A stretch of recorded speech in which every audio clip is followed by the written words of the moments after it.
Ta-ta-da. Are we ripping and rolling? And Pete, are you on board here, or are you still on last week's thing? I will check right now. Okay, weren't you concerned about that? So we're ripping? Yes. Hey, ho, hello, how you doing? It's only me. It's only the camera. Oh, bless you. Damn.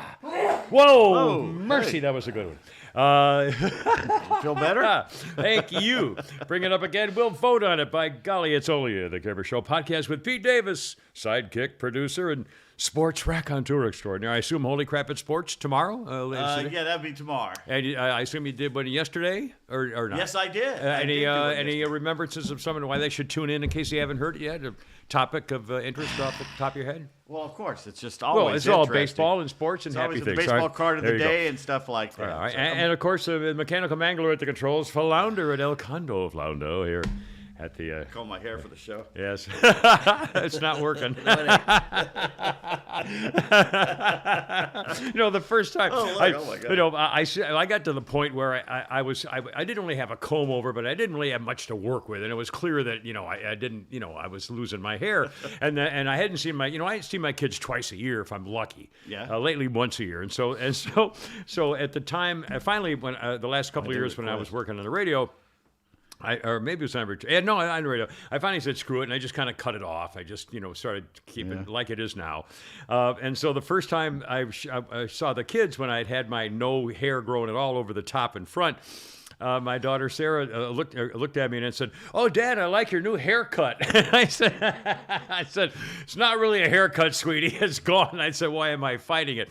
But she tried to make a positive out of the fact that her old man is now bald. Yeah, roll with it. Which is pretty cool.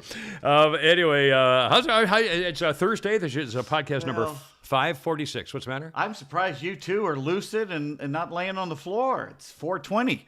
Well, now hold on a minute. You're getting way ahead of me. I got two. By the way, it's also my father's birthday. Oh, really? He would have been 91, 1932. Wow. What's that? 68 plus 78 plus 3, 91. Yeah. Wow. My parents were born in 1919 and 1918. Damn. The World War I generation. Yeah, that's right. Jeez. Yeah, and then the Depression. Go through World War I, and then as you're 10, all of a sudden you got a depression. Yeah, my dad, both my mom and dad remember. They were like kids. Oh, yeah. They remember the depression. Well, they that's why they saved aluminum foil and paper bags, and I'll use aluminum foil more than once. I absolutely do. That's why that's what we did in my house. I feel bad throwing it away. Yeah. I don't use it. Oh, in fact, I want to talk about my. You guys don't ever look at my Facebook feeds. You have a Facebook feed? But no, not really. I have an issue of what to do with dead plants and planters. Anyway, it's on Facebook or Rumble or whatever, and my Facebook page. All right, hold on.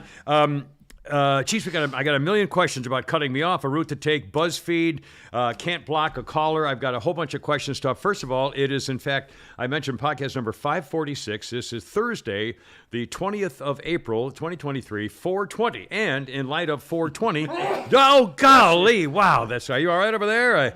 Oh, man. Well, it's allergy season, all right. I mean, it's also going on the upper 80s, and it's kind of a Venmo. It's hot. Okay, here's the deal. It is April 20th, and that means a couple of things. It was on this day in 1971, 5 friends at San Rafael High School in California coined the term 420 as a euphemism for smoking pot. April 20th became a popular day to fire up a joint, as well as the time 420 after school. 20 after 4, school's out, let's get high. Fans of the Grateful Dead helped spread the phrase 420. The Boston song Smokin' clocks in at 4 minutes and 20 seconds. And if you multiply the title numbers in Bob Dylan's Rainy Day Women number 12 and 35, you get 420. So clearly, this is the exact reason. Now, one more 420 thing. All right. Very interesting. You started this segment at 4 minutes and 20 seconds. There you are. Really? It was by design because that's the kind of guy I am, by golly. And Flounder at the controls to make sure that we have the severe... Oh, never mind. I love the way this is written. Okay? Yeah. The day Hitler was hatched.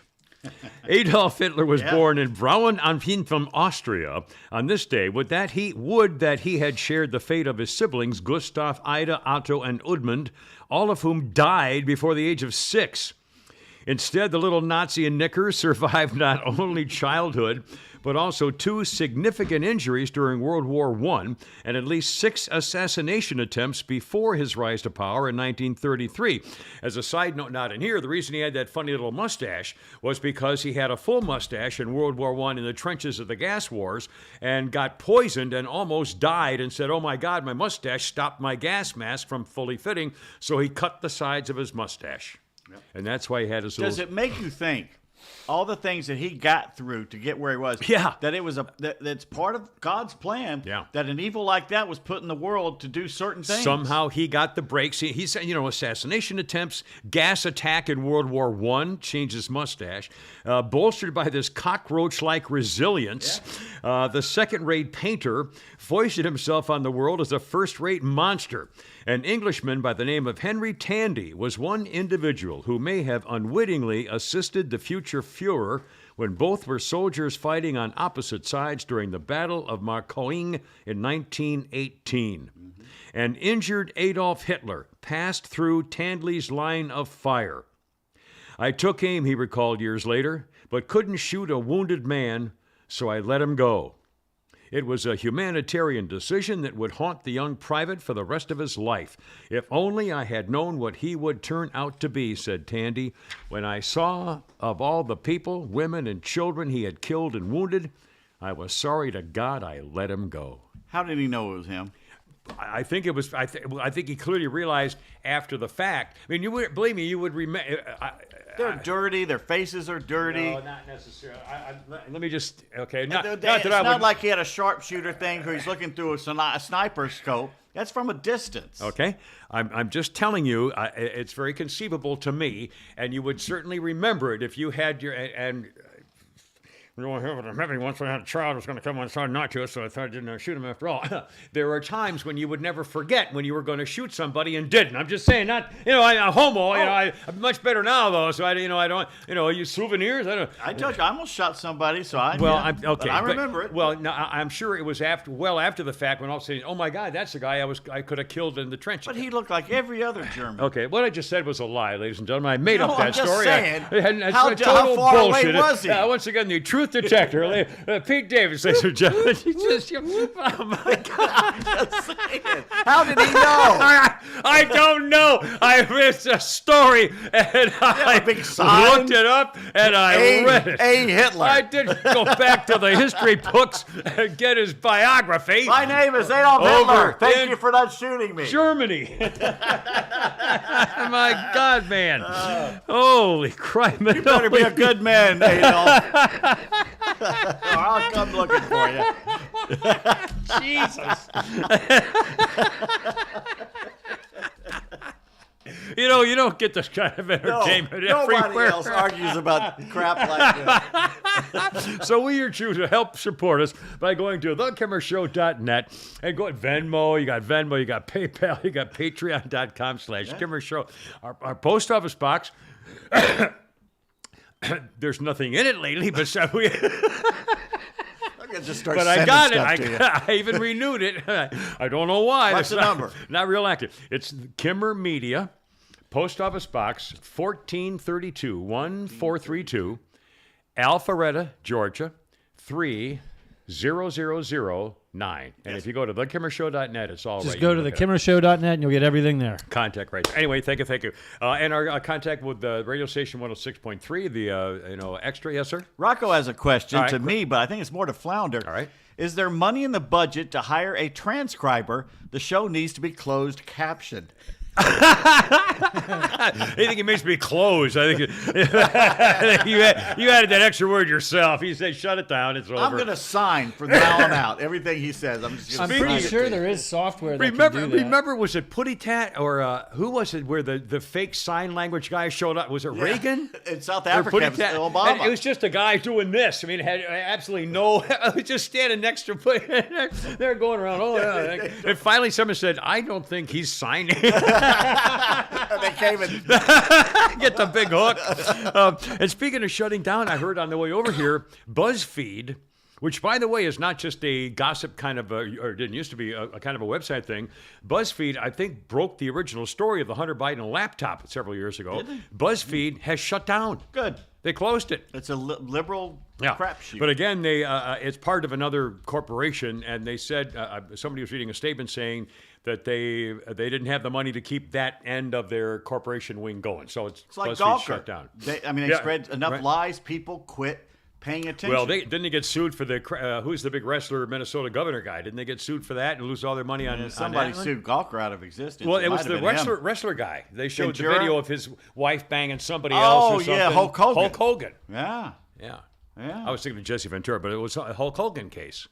And I think he sued him out of existence. Well, this is what they're so in denial. Did you see about Brian Stelter, who got the big guy that got fired from CNN after lying for 9 years? Toad, yeah. He was on Dan Abrams' show on MSNBC or some other thing, and he says, for the life of me, I don't know why I was fired. Oh, my I God. thought we were doing great journalism. Oh, geez. And Glenn Greenwald said, this is what we're talking about. They never self-analyze. They never look in the mirror and wonder, why don't people watch me anymore or believe me anymore? It's not journalism. I mean, it's so far from reporting. Again, I mean, think about it. I was thinking about this daydreaming last night for some reason. I'm thinking, God, I'm not 200 years old. Okay, I mean, I've been around, but it wasn't that long ago. As a reporter, I remember thinking the whole business of being a reporter back in the 60s and 70s. I mean, again, it was like 60 years ago or something. And I thought to myself, if there was a great story about corruption involving a president or a vice president and his son and Chinese so-and-so, oh my God, everybody in the world would say, oh, man, we get a hold of that. I mean, they couldn't wait to get everything out their story they could get instead of being worried about who would affect them and how they might offend the Democrat Party. I mean, honestly, I can't believe it. It's gone. It's dead. Anyway, so I'm not totally surprised. Geez, I got so much to talk about here, but I got a couple things. Okay, coming down here. Okay, I have two routes to work. I hate, depending on what kind of mood I'm in, I have to pick whether to come down 400 and get off like at the Northridge area or come all the way down Alpharetta Highway, Russell Road, whatever it is. Mm-hmm. The problem is in each route, at some point during either route I take, there's a merging issue. Getting onto 400, there's two lanes to merge, and so at some point, people are going to try to cut you off on your right and then cut in front of you to get ahead of you, and that's an issue. The other thing, there's a merging issue at least at 3 points in the back way coming down Route 9, and so I have to decide what kind of mood I'm in, whether I want to, put a round in the chamber on 400 or, bring the automatic when I'm going down. Anyway, so it's driving me nuts. And one thing drove me nuts today. I got another call on my cell phone, and it said no caller ID or caller unknown, I guess it is. I forgot what it is. Caller unknown. And so I didn't answer it, and I went to voicemail, and it was some guy saying, well, I'll have to check with you on the black thing over the thing with the white if you want to get the so-and-so. Obviously, it was the wrong number. And I tried to block it, and it won't open up to do anything. I can't block it. And I got another call, unknown number, and it was a mumbling, incoherent something, and I can't block it. I can even show you where it came in, and you can't do anything. Oh, this is an outrage. Here's the voicemail, unknown. I can work on that for you, listener stuff, but I can't. I tried to block him, and it doesn't come up with anything. Give me that. There's no. Give me that damn. Anyway, so I don't understand that at all. I don't like it. It's this first unknown right here. Both of those are the last two unknowns. And you want to get rid of both of them? Yes, I do, but I don't want to call them. And the other thing with this stupid phone, sometimes when I try to hit voicemail, it calls the number that called me, and I don't want to call. I don't want to call. I don't want to do that. All right, I just blocked him. Yeah. You go to the phone part, the recent phone calls. Okay. And then you block them. Okay. You don't make sure you don't call them back, but you go to the information and you hit it. Then you scroll down and then you block. Okay. Now, so I'll do this. No charge this time. I just did the unknown. Not that you didn't do like a thing, right? Just the unknown. I blocked everybody on here. Well, no, that. All the unknowns, right? I know. Well, no, there should be two. All right, the first two. Yeah. Okay, I'll get right on that. Should Top be men. Unless you want to hear the mumbling message, I couldn't even make it out. No. All right, well, thank you. I appreciate it. Also, speaking of block things, did you hear what they did to Matt Walsh? Matt Walsh is that young guy. He was like 35 years old, and is it Substack or one of those websites? Anyway, he's a very well-known comic. He's a guy who did video of him going around talking to human resource people and college professors and asking them to define what is a woman and things like that, and it was totally embarrassing. And then He's they smart. accused him of being an asshole and whatever. But he's a wise guy. He's a smart guy. He's a very entertaining guy, quick as a whip, smart. And now a liberal group has hacked his entire email history for 20 years, including when he was a teenager. And they're releasing it to embarrass him. And including embarrassing things, using the N-word, joking around, doing stuff that, when you did when you were a teenager, oh my God. I don't think I've ever written the N-word. Well, no, I don't think I think he wrote ninja, like the A thing as a joke, but still, whatever. When you were 16, when I was 16, it's not different than when he was 16. Yeah. 16 in the 90s is not 16 in the 50s, or 60s. So, But it was different. but it was, yeah, totally. So anyway, so they're out to just get him. They're out to get him. And this is what they do. In fact, the guy, this is pretty funny. The guy who leaked the story at the Washington Post, I think it was, I can't remember, one of the sources. Somebody reported on the story that Matt Walsh's emails got hacked and leaked.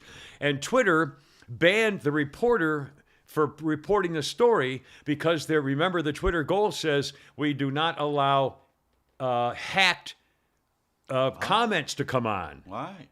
Yeah, good. And so he kind of got caught in a catch-22 kind of a deal. He had to block the guy because he reported on a hacked event. So here we go. In fact, I got a lot to talk about. On you can help me out. We're going to talk about the Netflix stuff and more about hacking stuff and Truth GPT and all that kind of stuff. Right. And Matt Walsh singing the thing with the thing. Let me ask a question. I put a video on my Facebook page. Did I just talk about this? I can't believe it. Concerning my plants. Did I mention that? No, you have never mentioned your plants. Okay. Over the years, I live in a townhouse, so I don't have a yard. What kind of plants? Several. Illegal? No. I do not grow my own weed. I wouldn't even know. So you're saying you have weed? Are you saying I could? No, I said. But if you got something on the truck, I'm telling you right now, where I live right now, yeah, there's a lot of that going on. I'll bet it's all over the place. The mountains of Macon, you man. can't swing a cat. Oh, without hitting a plant for the good sense of me of Northern California stuff. Anyway, so I live in a townhouse. So I have my entryway is through the garage, and the front door is a sidewalk. So I don't, there's no yard, there's no thing. It's just a, street, a circular drive or entrance. Okay. Yeah. So my deck, the living area is on the second floor, and that's where my deck is. And so on my deck, I have my plant. I have a couple of like evergreen little trees, and I have some plants that flower, stuff like that. So I have like 6 plants on my deck, and I've had them for years. And my little friend Gretchen will bring the new ones every spring, and so So when the dead ones, when the ones die, I take them off the deck and put them down in the garage. And I realized, I took video this morning. I put it on Rumble and on my Facebook page, and I realized, what the hell am I supposed to do with these planters? And these big, plastic round barrels filled with dirt and dead plants. And so they're in my garage, and I figure, I can't just dump the dirt out on the sidewalk in front of my front door. I can't dump it in my driveway, and I'm certainly not going to put it in the trunk of my car one at a time and haul it off to some forest or so. So I've got like 15 planters with dead trees and filled with dirt. And I said, what am I supposed to do with these? And he was saying, well, put all the dirt in trash bags and have the trash guys take it. I'm thinking, oh my God, what a waste of trash. Yeah. That's just wrong, isn't it? You come down here twice a week. Put one in your trunk, stop and just pour it out, and leave the plant, so and you can, that plastic thing, you can recycle it. Well, I've got like 10 or 12 of those, but again, I have to put stuff in my trunk and dirty things and try to find some woods nearby and dump it. And I probably get caught for littering. I swear to God, some cop will see me. You can't do that, young man. I don't know. You worry about anyway. Well, I thought, what am I supposed to do with these stupid planters? You need a handler. Well, I don't have a lot going on in my life. You mind? Meanwhile, you have a fire hazard in your garage. That could spark up. It could spark up at any minute. What do we do with your Christmas trees? Just leave them out there? I could leave them right there. Oh, God. Anyway, I thought that was fairly amusing. I had no freaking idea. Luis says he'll take them. What do you mean take them? He says, "I'll take him. My wife will be happy to take him from you." For what possible? They're just Hey, no questions asked here. Now, you don't know what Luis may want to use these for. It's none of our business. They're just old plastic. I mean, they could be cracked. They're dirty. They're just old, plastic. Okay, the man, you just said you put a problem out there and you asked for a solution. The man's giving you a solution and you're questioning him. I think he just Next wants you're going to to tell me Hitler wasn't killed. I think he just wants to find out where I live, and in fact, reminds me Very easy. because. By the way, Peter Frampton's coming to your amphitheater, so. Oh, Nice goody. lounge show for you. Oh, great. Well, I won't be going out that night in the afternoon anywhere. And that reminded me of a couple things. Well, anyway, stupid problem. Okay. Oh, God, where is it? Here we go. And, okay, now, the other day, speaking of my car, I was driving. Yeah, in fact, yesterday, I was driving from I went to the stable yesterday. I don't go every day, but I went yesterday. And, so I got to the intersection up near where the stable is in Milton and Alpharetta Highway, and I was a four-way stop up where the Publix is, Birmingham Highway, four-way stop, and it's my turn to go. So I start taking off. On my left is a white pickup truck, big white truck. Yeah. I think hauling a trailer or something too. And all of a sudden, as the door opens in the truck, and I think I heard the horn bonk, and then some guy jumps out of the driver's seat and says, "Hey, Kimmer!"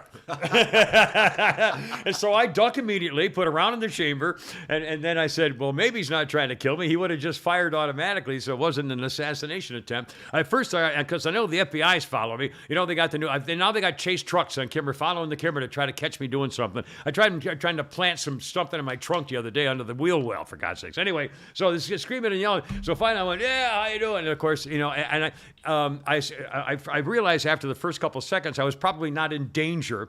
And I feel kind of bad because if it weren't, traffic and four-way stop and everybody's trying to get through, I had no place to pull over. Otherwise, it would have been fun to kind of pull over and see if he wanted to follow him and say hello.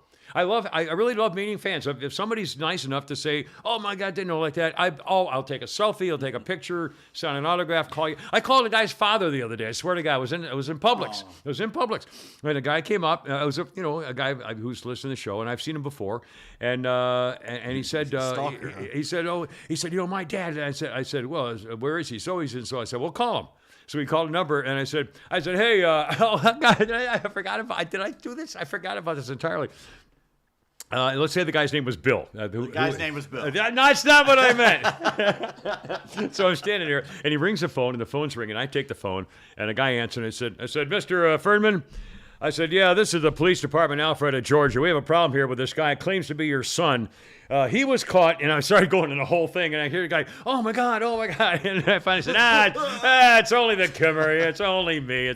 I'll do anything. I get the biggest kick, and it's a real ego boost. And if someone, makes them feel better, who am I? This is it for me. It's called Cameo, and people pay to have you do that. Well, what do I know? Anyway, I'm always thrilled. So again, I would have been happy to stop, and I feel bad. Well, it turns out I never got to the point. About $20. If you want Kimmer to give you a birthday shout to somebody, or just a hey, how you doing? I'll do a video for $50. $20 and video for $50. Yeah, just contact me, and we'll get it done.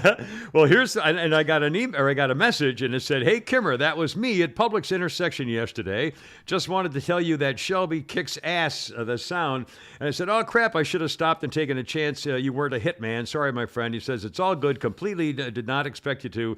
Just always good to cross paths, to have a good one." That was Jason McCall Shane. Jason Shane is the son of Bob Shane from the Kingston Trio. Yep. And back in the 90s, talk about coming full circle, back in the 90s, when we were on our radio station in the afternoon show, and I happened to mention, I think I might have played a bumper music, Wayne, no offense, probably the producer way back then, probably played a Kingston Trio bumper music thing coming back from a whatever. And so I probably made a comment. Sure, I made a comment about it, and how much I love the Kingston Trio. I know all their songs and stuff like that. And I got a contact from him, and he sent me an autographed picture, like it was like a cover magazine shot with his dad. And I mean, it was just what a nice thing, And now he lives in this area. He has a place up there in Alpharetta, or Milton, someplace up there. And every once in a while, I'll get a message from him. And at least I saw you. So anyway, thank you. And that was pretty cool. Speaking of seeing things. This is just by chance. I'm getting ready, putting the final touches on stuff for the podcast Before this you morning. do this, Yeah. Rocco says Uh-oh. that Luis will take your plants as long as you take some of the coloring books too. Your coloring books. He wants me to take the coloring. Wait a minute. He Rocco wants my says coloring books? Luis will take your plants, but you also have to throw in some coloring books. Oh. And Luis said, no, if he wants me to take the coloring books, the deal's off. I didn't want no. In fact, I feel terrible because I mean, the coloring, adult coloring books, most of them, unfortunately, are very, very, very intricate. I mean, they have like a million little lines. Well, you can't use a million different colors to make it a checkerboard, little teeny little things. So if they're too intricate, I don't do them. So I've got coloring books I've collected over since we got fired. I'm like, 3 years ago? I've got a stack of mostly untouched coloring books that I don't color. I haven't colored in a long time. Adult coloring books. Yeah. What do you mean? Well, I mean, adult coloring books. Well, I mean, if you go to a store, a bookstore, or a supermarket, and in the magazine section, there'll be coloring books. So not pornographic. No. I mean, they're not little children. Big make a sky and make a Did circle. you ever color the one I gave you that Christmas? Oh, I just colored the other day. cat butt? Yeah, absolutely. I've got that one, and I got another one too. What color do you make the little butt? None of your beeswax. Anyway, no, I have no idea what I was just You were talking about. talking something important. Flounder, what was it? Oh, I was getting ready for the podcast. I got it. Sorry. He's getting ready for the doesn't know. Podcast. He's doing stuff over. He can't keep track No, of what because we're you were doing. just talking about the fan at the grocery store a minute Right. ago. All right. So anyway, I'm always okay. Now this morning I'm putting the final stuff on the podcast, and I always have the Fox TV on while I'm listening to the radio with these guys. And on TV, I realized, they're going to have a rocket ship blast off. This was SpaceX, and either I had forgotten or didn't know anything about. I mean, it wasn't in my head at all, and I thought, well, I'll watch this. And for some reason, this is really. I started listening to the announcers, and the rocket ship is 400 feet high. It's the biggest and most powerful rocket ship ever built. Way more powerful than the Saturn V that went to the moon. It's the most powerful rocket ship, the biggest, most powerful rocket ship ever built. Nobody on it. It was the SpaceX test, got a contract from the feds and everything. The SpaceX test to see about it's like two rockets stacked on top of each other, which is what made it so unusual. 400 feet. That's 40 stories tall. So the thing, all of a sudden, incredible bloom of smoke. I mean, more than I ever remember seeing anywhere. Just everywhere when you're looking from a distance on the launch pad. Really, real cool. And then all of a sudden, the thing starts taking up and it stops. It's like hovering in the air. And hovering. That's not good. And hovering. I'm like, oh my God, it's going to blow up. And I started getting, my heart started pounding. I'm sure I overreacted. And secondly, I hadn't seen a space launch in decades probably that I remember. Anyway, so I thought, well, this is pretty cool. And then all of a sudden it was just hovering. It just stood there and thought, oh my God, it's like one of the reels you see where it goes up and then comes down and explodes. And I thought, oh my, that thing's going to blow up. And it stopped and then it went up a little bit and then it finally started taking off again. And you could see every part of it. And then they had cameras from the inside showing the thing. And it was really well done for most of it. And I remember getting extremely excited. And for some reason, because it'd been so long since I've seen it, and the crowd noise from all the people at the mission control and all stuff, it was nothing but noise and applause and screaming, yelling stuff. And then the damn thing blew up. It wouldn't disengage, and it blew up. But they still called it an incredible achievement. And anything after liftoff was icing on the cake. Everything was a great example, even though the thing blew up, and they were going to try to have recover one part in the Gulf and one part somewhere else, and now I don't know what they're going to get anything. But anyway, it was really. You should look at the video. I've never seen that. SpaceX, yeah. SpaceX could build 5 of those before NASA could build one to take it off. Yeah, he's going to have another one in a couple of months. That, and they do so much more. They do R&D, so a lot of these takeoffs are. Well, it's an experiment that they learned from, so it's not like it was a failure. I mean, it blew up and it didn't do what it wanted to do, but they learned. That's what happens. That's what that's how you have to do it. Plus, when you have $242 billion, you can. Yeah, yeah. Let's see. Oh, can I do a couple of food things real quick here, boys? Flounder? Yes. I was at the store the other day, and I was looking for air fryer things to cook. And I went through the cooler refrigerator place, and I saw some pork combination fried rice, like a pound thing of it. I thought, hey, that's pretty good. And it said air fryer. I looked up an air fryer recipe, and it said for combination fried, and it listed several brands in the package, several different brands. Whether what's when you go to the fancy grocery store, wherever you go, Trader Joe's, and it has different brands, and it says, okay, for these recipes, here's the go. So the air fryer recipe said for the fried rice, 8 minutes at 350 or 360, one of the two I forgot, and then shake it. And then 3 minutes. Burn the living crap out of this. I'm hard as a carp. I mean, oh, geez. Well, the thing is, you've got to you can pause it and check it. I did, but it looked fine. And of course, if I wanted fried rice, so I wanted it to look cooked, right. and unfortunately you can't. That's what I learned. You got to learn by actually tasting in the middle or something. And I thought, well, how could they get that wrong? I mean, it wasn't even close to being properly cooked. So I'm still learning how to work the damn thing. And what made it bad was yesterday, actually the night before. What was this? Thursday? So Tuesday night. I discovered that my refrigerator is no longer working. Oh no! Yeah. And all the food I have in the freezer, and all the food I have in the refrigerator, yeah. And so it's not working. So the next morning, I called. I texted my landlord, who owns a joint. And I told him what's going on. I told him I'll take care of it. And he said that's a good idea. So I called the place. Well, I make it easy for him. I said, do you have a guy, or do you want me to take care of it? He said, oh no, you go ahead. He doesn't want, which is fine. Keep him out of there, and I'll just take care of it. And then I take it off the bill, my monthly note. Anyway, so I called this place. And I didn't think anything of them. It was all Russian voices. It was all people with their Russian accent. For come for the place. Yeah. One of the whole. I didn't understand all of that. Kind of anyway. And so I said they'll be there between 10 and noon yesterday. Okay. So I'm thinking, okay, I really had stuff I wanted to do. I wanted to get the stable. I got things. At 10 so to the noon. Bratva has cornered the Atlanta fridge market. Okay. All right. So I wait and I wait. I get a message. It'll be more like 11:30. So now I think, well, now I don't have time to go anywhere and get back by 11:30. No. So you're trapped. I mean, if you have to wait for somebody, you're stuck. You don't know. Okay. So then, noon comes and I text him back. So he shows up around 12:30, and I'm not, totally steamed, but have you ever in your life when you've been given a time limit, have you ever been at the beginning of it? Have you ever had somebody show up within the first 5 minutes of when you're supposed to get? If it's 10 to noon, it's always 12:30 or 1. If it's noon to 4, it's always 4. It's never noon, or it's never the beginning one. Have you ever had anybody show up at the beginning of your have to wait period? Ever? I think it's all bullshit. I think it's all just fake. They just pick a number and they show, and they know they're not going to get there. All right, so the guy shows up in his own car.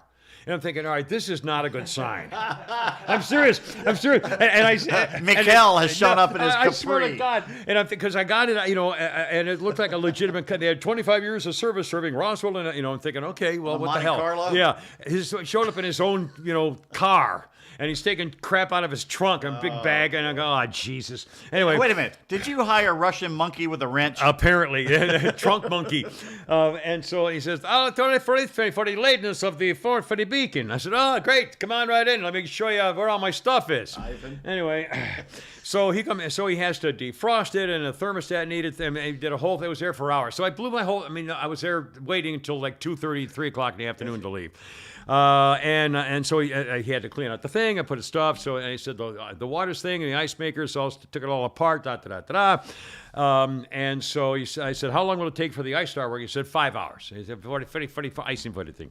So I said, okay. So that was like 2:3 in the afternoon. Last night before I go to hit the rack, I said, no ice yet. Maybe in the morning. No ice. Nothing. Dry as a bone. So I called him this morning, and the guy says, oh, the thing for the worker. For the Boskin for a day off. So we try to see if I can. I said, in other words, do you have like one guy for the North Georgia, or is that kind of, no, for the thing, for the firm coming for the maiden, I swear to God. So now he's on his day off. So now I have to go back and wait into the evening tonight after the podcast for him on his day. Oh, he's going to be in a great mood to come back to fix the freaking thing he should have fixed yesterday for $450.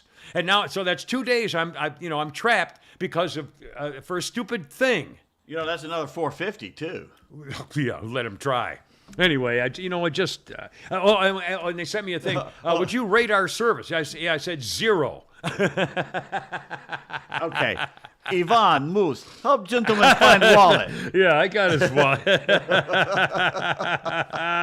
Anyway, so that's it. And the problem was I didn't have any other food in the fridge, so when I burned the fried rice, Oh no! Yeah, and you're stuck in Alpharetta with no one who delivers food. Oh my God! You probably starved. I figured it out, but it was wrong and bad, and I didn't like it. Mr. Fancy Pants. All right. Hold everything. Coming up on the Kivver Show podcast, we will have Pete Davis tell us all about a blue ghost. Did you finally finalize? I did. I found the finalized thing. Also, how's Mr. Possum doing? A pedophile, new paintballs games, vampires. Joe Rogan's upset about something, and God, we've got it all, and a million other things here, and some sound. You'll have a big kit. We got some great sound bites that if you haven't heard, because you probably weren't. Well, in fact, I wonder whether they played it on the mainstream media. I bet they played Marjorie Taylor Greene to try to mock her on mainstream media. Maybe not. Anyway, we'll get to it in a second. First, let's say you're driving along. You're driving along. No, it's not what I meant. And you see a car you've always wanted on the road, maybe like a 10-year-old something or other, and you think, oh, man, I've always wanted that car. Well, guess what? One of our Kimmer Show podcast sponsors is swapmywhip.com. Whip, a colloquial phrase for a ride. And swapmywhip.com is where you go to open it up and see, wow, look at all these cars that someone wants to swap maybe exactly what I have, or maybe a car I know my friend has, and he'll get a thing, and I'll do a thing with it. It's got boom, ba-dum, bum, ba-da-boom. Work out your own deal with like-minded car owners when you don't want to go through dealerships and car salesmen and middlemen and stuff like that. And again, it's for what you're looking for. It's fun just to check it out. And it's not just cars. Obviously, it's trucks and SUVs and boats, jet skis, go-karts, I'm sure, off-road vehicles, ATVs, electric bicycles, I'm guessing, probably motorcycles. I mean, if you can ride it, you can swap it. And it's all available for you right there. And if you use the coupon code KIMMER, KIMMER, it's 180 days of free premium listings on swapmywhip.com. Swapmywhip.com. And our great appreciation for having them on board.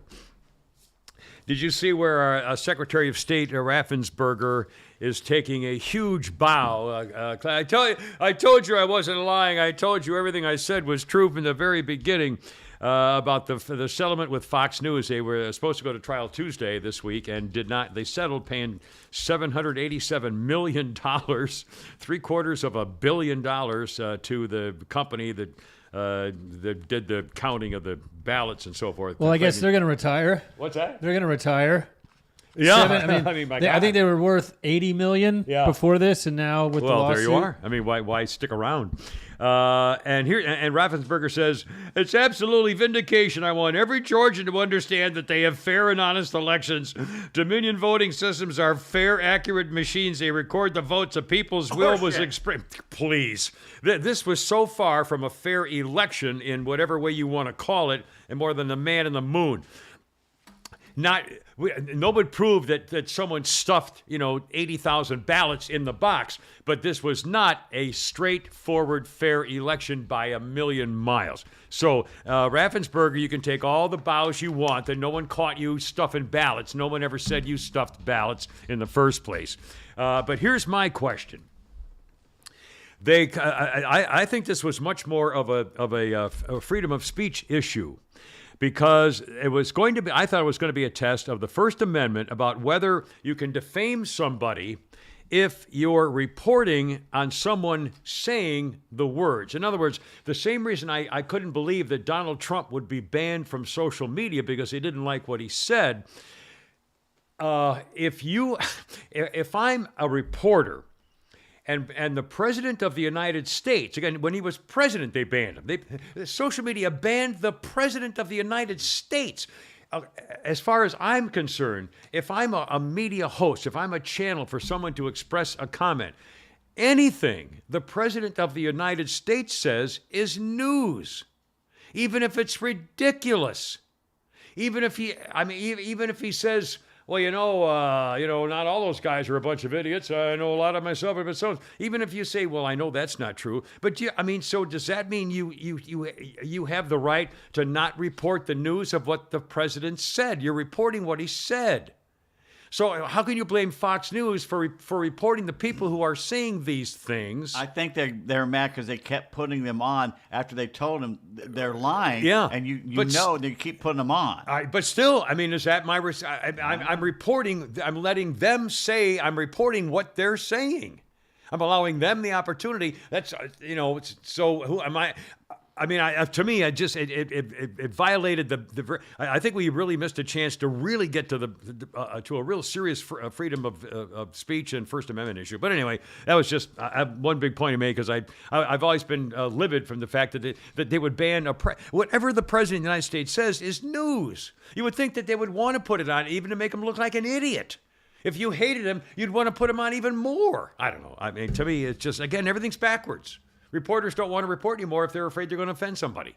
I think the backlash has started. I think in the trans thing and the Bud Light thing, which is getting worse by the day for him, I think it's starting to change. Matt Taibbi's making a lot more appearances these days, talking about the old issue of freedom and stuff. And we know the Department of Justice going after. And by the way, BuzzFeed is a part of Huffington Post, which which should have happened decades ago. I don't know how they're still working out. Because liberals buy everything they say. Yeah, I know. Yeah. Well, it's not. Yeah, and if God forbid one of them writes a book, they all buy it just to put it in a garbage heap, but it becomes a bestseller by definition. Anyway, I thought that whole First Amendment thing. Now we got more. I don't want to neglect one quick newsy bite here for a second. We have more. You're going to hear some political stuff here in a second, including some really bizarre take from Marjorie Taylor Greene, and President Potato Head. Oh, dear God. If it had been a Republican who tried to spell like he did, like Dan Quayle, they would never have let it go. First, our condolences. At least potato had multiple syllables in it. I know. Our condolences to the Friends family and followers of the First Baptist pastor who spoke to viewers in 180 nations around the world, Charles Stanley. Charles Stanley has died at the age of 90. He was the First Baptist Church of Atlanta bishop, evangelical global broadcasting empire founder, In Touch Ministries. He was there for 50 years and more, First Baptist Church of Atlanta, and 90 years old. And wow. Anyway, our condolences and respects to those who followed him and remember him very well. As do I when I first came here in 1972. My God, that's 50 years ago. Wow. Let's see. A couple things. The Hunter Biden story is getting curiouser and curiouser. All of a sudden, here we go. Hunter Biden is now there's going to be more about this coming out. Hunter Biden is, according to a whistleblower, has been given a break. Wow, Gesundheit has been given a break by the Biden administration investigators concerning his tax issues and his deals with China. Outcries over a whistleblower coming forward within the Internal Revenue Service says the investigation into Hunter Biden is being mishandled by the Biden administration. Clear conflicts of interest. They're blocking efforts to charge Hunter with tax violations. Shady business schemes have allowed the Bidens to make millions from foreign adversaries like China. We've been wondering all along where the heck the Department of Justice and the IRS have been. It appears now the whistleblower says they've been working overtime to prevent the Bidens from facing any consequences. Of course. So now the Republican Comer, who's in the House Oversight Committee, is going to hold them accountable to cover up any criminal activity. Yeah, like they say. And we will continue pursuing our investigation into the Biden family business schemes and whether security has been compromised for our nation. Son Hunter's he's been under investigation for 5 years. Yeah. 2018. And it concerns the presence of those SARs, Suspicious Activity Report. The Democrats downplay all of this. A suspicious activity report, just very briefly to review. When a bank anywhere around the world makes a transaction with an individual or a company that seems fishy, it looks like they all have checks and balances when someone's making an investment or a financial transaction. And if it looks like someone's doing some money laundering or getting money from a suspicious account and transferring it to some suspicious account, they put a little check mark on it. It's a suspicious activity report. Most people like you and I will never get one ever in our lives. Most companies never get one ever. Well, have you gotten one? I don't know. Well, of course not. I mean, and most companies never get one. If you're just doing your business, now you may make a mistake and someone says, well, you need to check that out. So if you're a company and you get one every 10 years or something, I mean, that's fine. Hunter Biden has like 150. Okay, I don't think there's ever been a person in the world with more banking transaction check marks. Maybe Pablo Escobar or somebody, I'm seriously, 130 or 50 or whatever it is. And the Democrats saying, oh, those are just accusations. They're not proof of anything. Yes, they are. That even banks all over this isn't just Chase. This is banks all over the world saying, oh, this doesn't look right. And they're blocking it. They still won't even give the information. The little they have given led to the results. And now 9 members of the President Joe Sinostra's family, the Biden crime family, and now 9 members have been given money from the Communist Chinese and other people. 9. Is the IRS head a political appointee? Whoever's in power chooses who's going to run the IRS? Yeah. Well, then now you know why nothing's ever happened. Well, remember the girl in charge of that who was blocking all the people and the raising money for the conservative things, and they blocked their charity blocking thing or whatever you call it. I almost had it there for a second. So close. I was just so It's 420. Today, everybody gives you a pass. Just for the hell of it. Now, let's get a little sound ready of our... You're making John Fetterman sound like Bennett Cerf today. Well, you're going to hear him in a minute, too. We're going to... Oh, my God.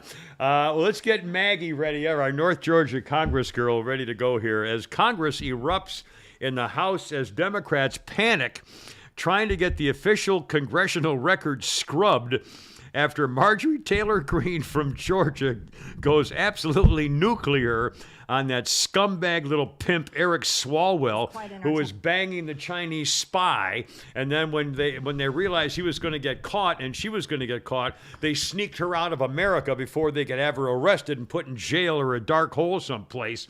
Anyway, so there's a hearing in Congress, and everything is screeched to a halt when Eric Swalwell, who, he's a liar, he's a sneaky bastard, he's done so many duplicitous things. California Democrat who's one of the main impeacher guys against Trump and from the very beginning in the Trump family. I mean, it's, from the very beginning. And he was going off about, as I understand, he was complaining about Marjorie Taylor Greene selling T-shirts that said impeach the DOJ or impeach the FBI. And she was selling, it's a great, who wouldn't? A political fundraiser. He should be doing. Yeah, anyway, and he was complaining about that. So here's what Marjorie Taylor Greene said to Eric Swalwell in Congress in the hearing. It was quite entertaining from someone that had a sexual relationship with a Chinese spy, and everyone knows it. But I move to take our words down. Completely inappropriate. Yeah, stand by just a second while we research the rule. Give me just a second. I need to reclaim there is a make sure I have rule. my full 5 minutes. The chair recognizes the gentlelady from Georgia and asks if she would like to retract those words. No, I will not.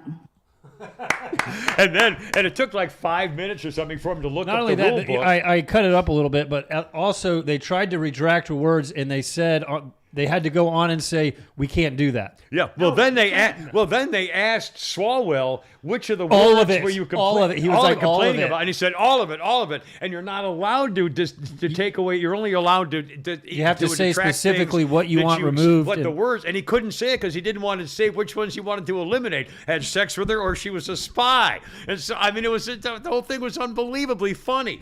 And Marjorie Taylor Greene, I'm not going to take that back. Take it back. And so some of the reaction, Confucius say, Man who bang bang fang fang get rotten wang wang. Fang fang say, swall well, no swell well. And how many little spies did you create with Fang Fang? I mean, it just went on and on. And We on. love our Asian listeners segment brought to you by Atlanta Custom Closets. ClosetPro.net. Don't be in the closet like Eric Swalwell. Come on out and get you a closet at 404-255-0589. That's Atlanta Custom Closets. Mother's Day's coming up. There's always birthdays for the ladies. Guys like closets too. Everybody likes closets. Flounder is a closet aficionado. Well, I didn't want to say anything. Well, what's funny is, and also we shouldn't forget with this Chinese spy that he was banging, Dianne Feinstein is MIA, Yeah. and she had a Chinese spy driving her car for 20 years. Yeah. There's her And chauffeur. both of them are still on committees. Yeah. And she's gone. She's I wonder if lost. she's dead. 90. She's senile, and it's over. I mean, and they're trying to get a replacement. The Republicans are saying no. She should be showing up for work. There has to be term limits. Yeah, absolutely. You can't get these people out of they're office. all 88 years old in there all of a sudden. McConnell, I mean, he fell the other day. He's been out of action for weeks And because there's rumors of him retiring. Fell down, go boom. Jeez, I mean, come on, you're killing me here. Seriously, I fell down last week. It hurts. Yeah. If I was 88. Yeah, you got if 30 I years was to go with these 88 guys. And did that? Holy cow. Yeah, you got. I used to laugh. How could this happen? How could someone fall over and hit their head? Blah, blah. I can see exactly Fall how and it break your happens hip. now. Old people fall and break their hip. I mean, Or hit your head. I was this close to hitting my head. Fall in the shower, break. Remember your the head. William Holden? It was his birthday Yeah. the other day. And, of course, if he'd only had his William Holden drinking helmet on, Well, there you he are. would have survived. Yeah, he hit his head in a coffee table, as I recall. He hit his head on a coffee table and he was drunk. Yeah. And no one was there. Stephanie Powers had broken up with him. Yeah. He crawled into bed to lay down and he bled to death because of the alcohol. Yeah. I had the hots for Stephanie Powers Oh, I for thought, a for God, very thank God, I long thought you were going to say time. William Holden there for a second. Oh, Stephanie She- what Powers a could have good-looking rocked woman. my boat. What a good In fact, no, I can't probably. Red say hair. that. There was one. Dark red no. hair. There Heart was to heart. when I was on the Say it. Should I when I was Say on the Phil Donahue you show still- with my daughters back, this was like 89 or 89, 90, somewhere in there, and I was single. And my two daughters, Jennifer and Sarah, were on Phil Donahue show with me, with fathers talking about how they have to deal with their daughters' growing sexuality when they're teenagers. B5. Yeah, this is my bingo T-shirt. I mentioned this 12 years ago. So I know all of you who were listening 12 years ago for that 4-minute you've only segment mentioned it are all once. listening now. Right. Anyway, so I was on the Donahue show, and I was joking around. And back when I was probably looking the best I've ever looked in my life. I was like 40, whatever. And so it was a fun show. We had a good time. And all of a sudden, my phone started ringing, and I started getting phone calls from women all over the country. Back when I had a listed phone number at my apartment, and one of the women who flew herself into town to meet me was a Stephanie Powers lookalike. I mean, I almost dropped dead when I saw her. I mean, I was really flabbergasted. Anyway, so that's my Stephanie Did you Powers strip story. her? Well, a lot of things are misrepresented for the. But anyway. So Did you strip her? Well, of course, you idiot. Okay, well, I'm just asking. She came in to make love with me. She, To you make know, her love. To make her the love. I drove my first Corvette with this little blonde girlie who took her boyfriend's Corvette from Columbus and drove up to see me the next weekend because I was on TV and she liked me from being on TV and let me drive her boyfriend's Corvette. And I'll bet he's real thrilled to hear that story when she got home anyway, the next week or whatever. Maybe you got off on it. I don't know. Anyway, that was bad. That was before I got married again. Okay, this is getting too much. John Fetterman. Holy cow. He is a United States Senator, and they made him the chairman of a committee. And so he did his opening statement yesterday with his return to the Senate after his lengthy stay for clinical depression and results of his mental lack of acuity because of his stroke. And so here is some of the comments of United States Senator John Fetterman, active and back on duty. We call to this hearing of the U.S. Senate Subcommittee on Food and Nutrition, Specialty Crops, Organics, and Research to order. Nutrition and Crafts Committee. Chairwoman Stabenow Seminar? Hello. and Ranking Member Boozman, thank you so much for coming. I thank you for your leadership on this committee, and I look forward to working with you to pass a farm bill. A farm bill that works for small farmers, rural communities, and hungry Americans. Hunger is not a Republican or a Democrat issue. It's all of our issue that we have to take it on. Well, he goes on. It's just mumbling, and he can't. I mean, It's sad to say he looks like a special ed student trying to read. well, remember when they comments? Remember they scolded you for criticizing a man with a disability during his campaign? Well, here he is attempting to do a job after coming back from a 2-month vacation. I've heard second graders better reading abilities than this. This is just freaking sad.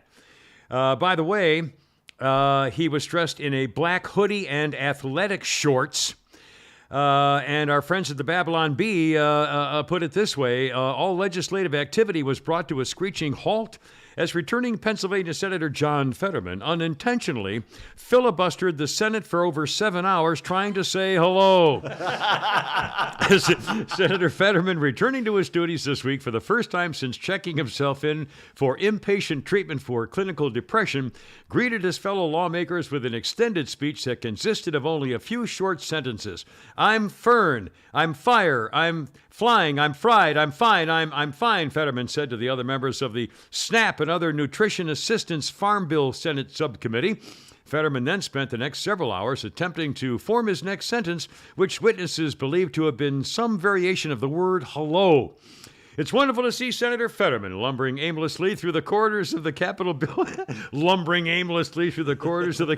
Building again. Senate Majority Leader Chuck Schumer, the suspected child molester, said, "It just wasn't the same around here without hearing his staggering footsteps, grunts, and mournful wails after hours."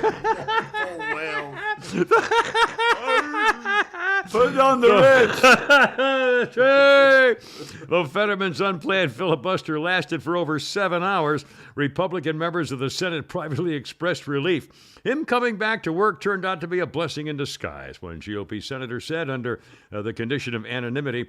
The more we can keep him talking, the easier it is to roadblock the Democrats' agenda. I'm ready to help put him in charge of more committees if it keeps going on like this. Anyway, a couple of other Babylon Bee headlines, which I think might be fairly interesting, by the way. Fox News defamation trial is over as the jury votes in favor of Dominion 138,000 to 1. The jury vote. Walgreens cashier asks if you want to round up to help pay for some of the merchandise stolen this week. Mormon wishes he drank beer so he could boycott Bud Light. Bud Light smooths things over now with new ad featuring drag queen waving the American flag. Anyway, whatever.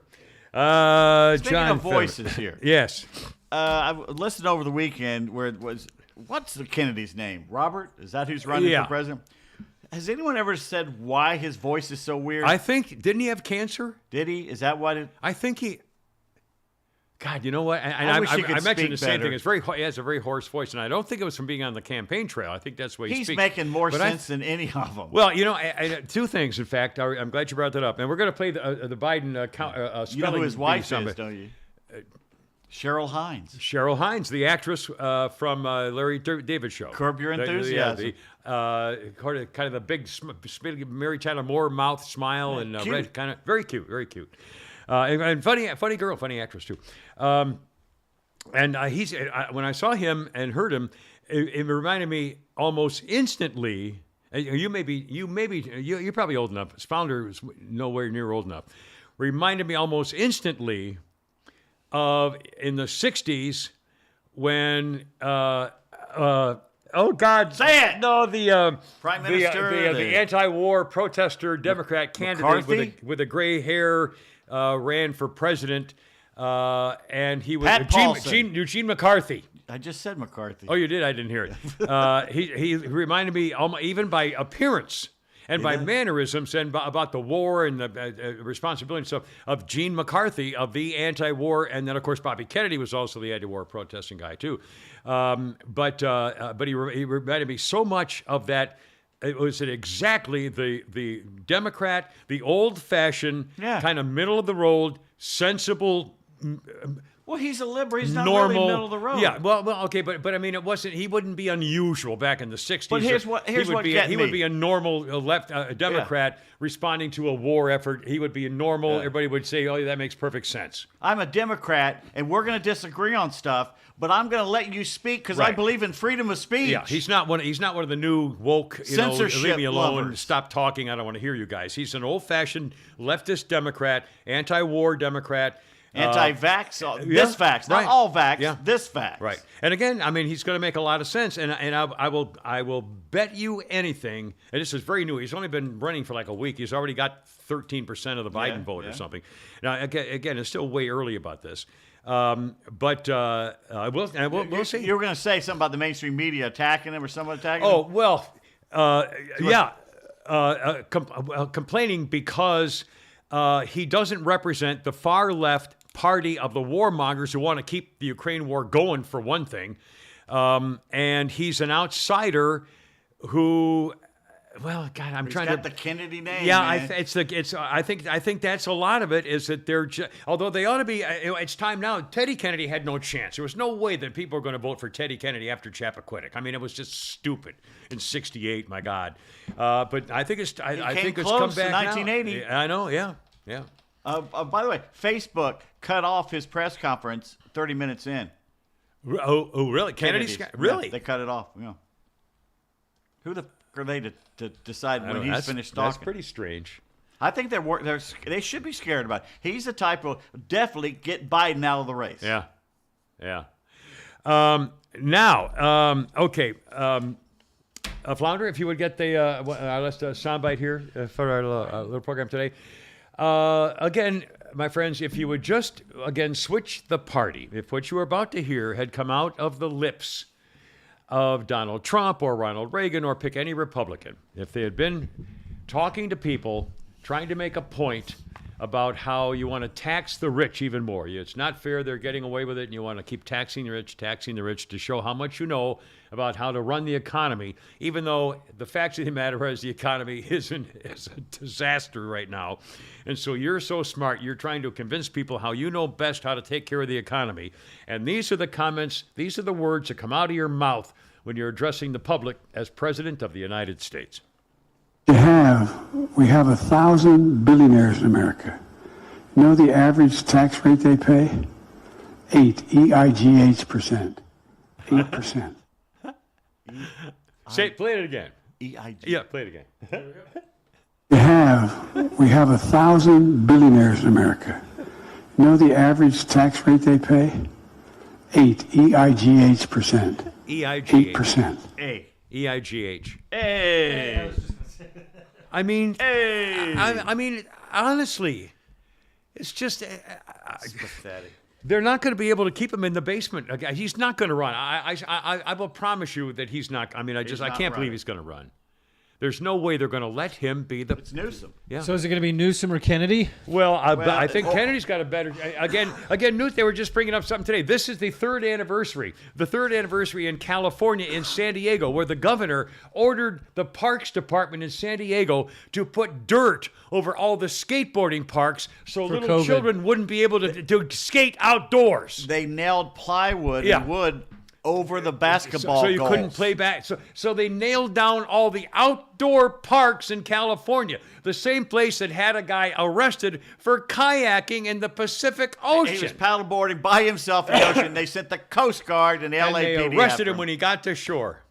That's Governor Newsom. How could he run for? He had the worst shutdown state, and he has the worst violent state. He has the telling you. worst homeless state, the worst crap on the street telling you. state. Tents over the major city, the most beautiful city in America used to be San Francisco. Have you ever seen San Francisco Diego. coming over through the Golden Gate Bridge, and there's Alcatraz, and you see the cliffs of the? I mean, it's a beautiful geographical location, and it's a slime pit. What was I going to say? God. Dadgummit. We were talking about Beautiful location, San great Diego, cities, California, California. LA. Oh, filth. if Newsom doesn't gain traction, and I'm not saying do not make a racial thing out of this. Yeah. The dark horse coming out of nowhere Yeah. will be Yeah. Michelle. I still don't get. I don't believe that. If they're desperate, I don't. She's such a bitch. Yeah, but I mean, she's such a lying, sneaky, But they love black-hearted her. bitch. They love You know, her. I'm finally proud of my country for the first time in my life. Oh, really? Is that the first time? all this That's over a great. damn flag. And then, yeah, why don't you bring all your relatives on all your vacations with the on the taxpayer bill? You know, we talk about entitled. Well, Ugh. I'm not gonna say. No, she, everything about it. You know, the nastiness in her heart. She's a nasty bitch. The way she treated Melania Trump, who's never probably said a bad word about anybody. I mean, Melania Trump stayed in the background the whole 4 years. You never did anything about Melania Trump. You know, she never offended anybody for anything, and they just made fun of her every freaking day, including Michelle Obama, who I mean, just insulted and offended her with the switchover and leaving a. I mean, it just the whole thing just makes me angry. So, I mean, screw her. I hope she does run. Anyway. Well, let's get some T-shirts about that. And do you know where you get them? I think I do. The same place made the Podcat blanket. The same place gave me my golf towel. Same place did T-shirts with the horses on them. FarmhousePrintingCo.com. Right here in Sonoya, Georgia, they got custom shirts, hats, signs, promotional items, no minimum order, no setup fees. They got laser engraving. This is the place to go for cups, signs, leather goods, your hand, whatever you want done. They'll do it at FarmhousePrintingCo.com. They can ink your hand. They have one. You can put the printer They right in can. there. They could give you your own ink tattoo, I suppose, probably, bet you. Laser engraved. Never goes away. FarmhousePrintingCo.com. These are great folks. And they have their own doggie right there, which What kind of got doggy to do me. they have? It's a beautiful golden retriever girl doggie, and she's very sweet and very cool. I had a visit from doggies a couple nights Oh, ago. really? Just roaming around and I come to see I you? heard the barking, and I went outside about 1 a.m. in the morning. I came out, and you see them. It's pitch dark, but they're so white, and you see it's like a ghost coming up Are these the hill. the Great Pyrenees or Great something? Pyrenees. Oh, my God. And They are beautiful. here they come, and they're bounding up, and of course I'm going to give them a treat. I don't tell their parents. Well, I'm gonna give them a treat. And they bound up, and they hang around for like 15 minutes. Hey, you doing? And all of a sudden, they sniff something, and off they go to guard the valley. It's such a outstanding. cool thing. Reminds me of when growing up, one of our dogs. We had German shepherds for most of my life as a kid growing up, and one of them was named Heidi, and she was Rin Tin Tin's great granddaughter or something. A direct line from Rin Tin Tin, the TV German shepherd. Hello, Rinny. Anyway, and so what the hell was that? Oh my God, what was I just talking about? I mean, you were talking about the dogs, and they did something, and why would I mention her? Doggy. One day we realized, it was back in the day in the early 60s, or 1960. Sorry. No stems, no seeds that we don't need. Our dog would kind of roam for a couple of houses in the neighborhood. She never took off, but she would, wander around just 2 or 3 houses on the street. It was a quiet street in the corner and everything like that. So, and then we realized all of a sudden she was getting fatter and fatter, and she was getting huge. And we finally realized we followed her one day, and she was going to a neighbor's house around the back where the neighbor lady would feed her all these cookies and stuff all day long. And so we realized, oh my God! I mean, we're glad that you've got me give her a little something, but if she would gotten fat as a pig. That was because she was going to get the treats of the neighbor, which is fine. A dog is happy. Anyway. Let's see. Where'd Flounder go? He's getting his lunch, or Flounder, where you go? Where'd you go, Flounder? Checking on Lucas. What's that? Oh, speaking of the dogs, Yeah. check on Lucas. I finally saw the blue ghost firefly. Oh, okay. Now the deal was, we mentioned before, I haven't seen fireflies literally in years. They're It may just be disappearing. because of where I live it's too light or something. But I've been in places over the last 20 years where it was dark, and I haven't seen a firefly in decades. They used to be everywhere out in Gwinnett, and the The last last- few years I was there, I didn't see any. Living in Brookhaven in the 90s up to about 2000. Yeah, it's been like 25 years. And I remember seeing they were all over the place. They were everywhere, and they were all bright yellow light, whatever. But there are blue ones. There are blue ones that several years ago I read an interview in the National Geographic or something. They claimed there was only a place called Pisgah National Park in North Carolina. Uh-huh. Well, that's not true. They're in the Chattahoochee National Forest here. They're all over the place in Tennessee and North Carolina, Georgia. I say all over. They're kind of endangered. There's not many. But instead of that yellow light that constantly blinks off and on, they put out a blue light. It's bluish, and they keep it on a while. Do we know what the reason is, or if this no different idea. attraction level of that species? Or Well, they're trying to attract the females. Yeah. that are in the- What's the in the difference in the blue grass. and yellow? I wonder if there's been a research on which one works better with the girls. Maybe. Well, the folklore we got the is blue eyes. It's always worked with us. Maybe that's the whole deal. that it's slain Union soldiers Oh, I who love the blue eyes. didn't Yeah, right. didn't make it out of the mountains. Oh, yeah. Well, that's ghostly as not good. Yeah. That would be bad. But anyway, they're so cool to going around. It's now you saw them. Yeah, I saw them, and they kind of swarm around and look. No video. Can't take a picture. It's so dark. Too dark. You can't really. Yeah. If I had a real camera, I could do it, but it's really hard to get it on the phone. But you saw them, and they were, and were they everywhere? Or was it just like a few every once in a while? They pop up here and there. It's across a stream. So it wasn't a swarm of them or something. No, yeah, it's not a swarm. Yeah. It may be But there are a lot 100 of them. Oh, really? Well, that's good. That's good. And hopefully, maybe I'll go out tonight and see if there's even more. But they only come. See, lightning bugs come out when it's dusk.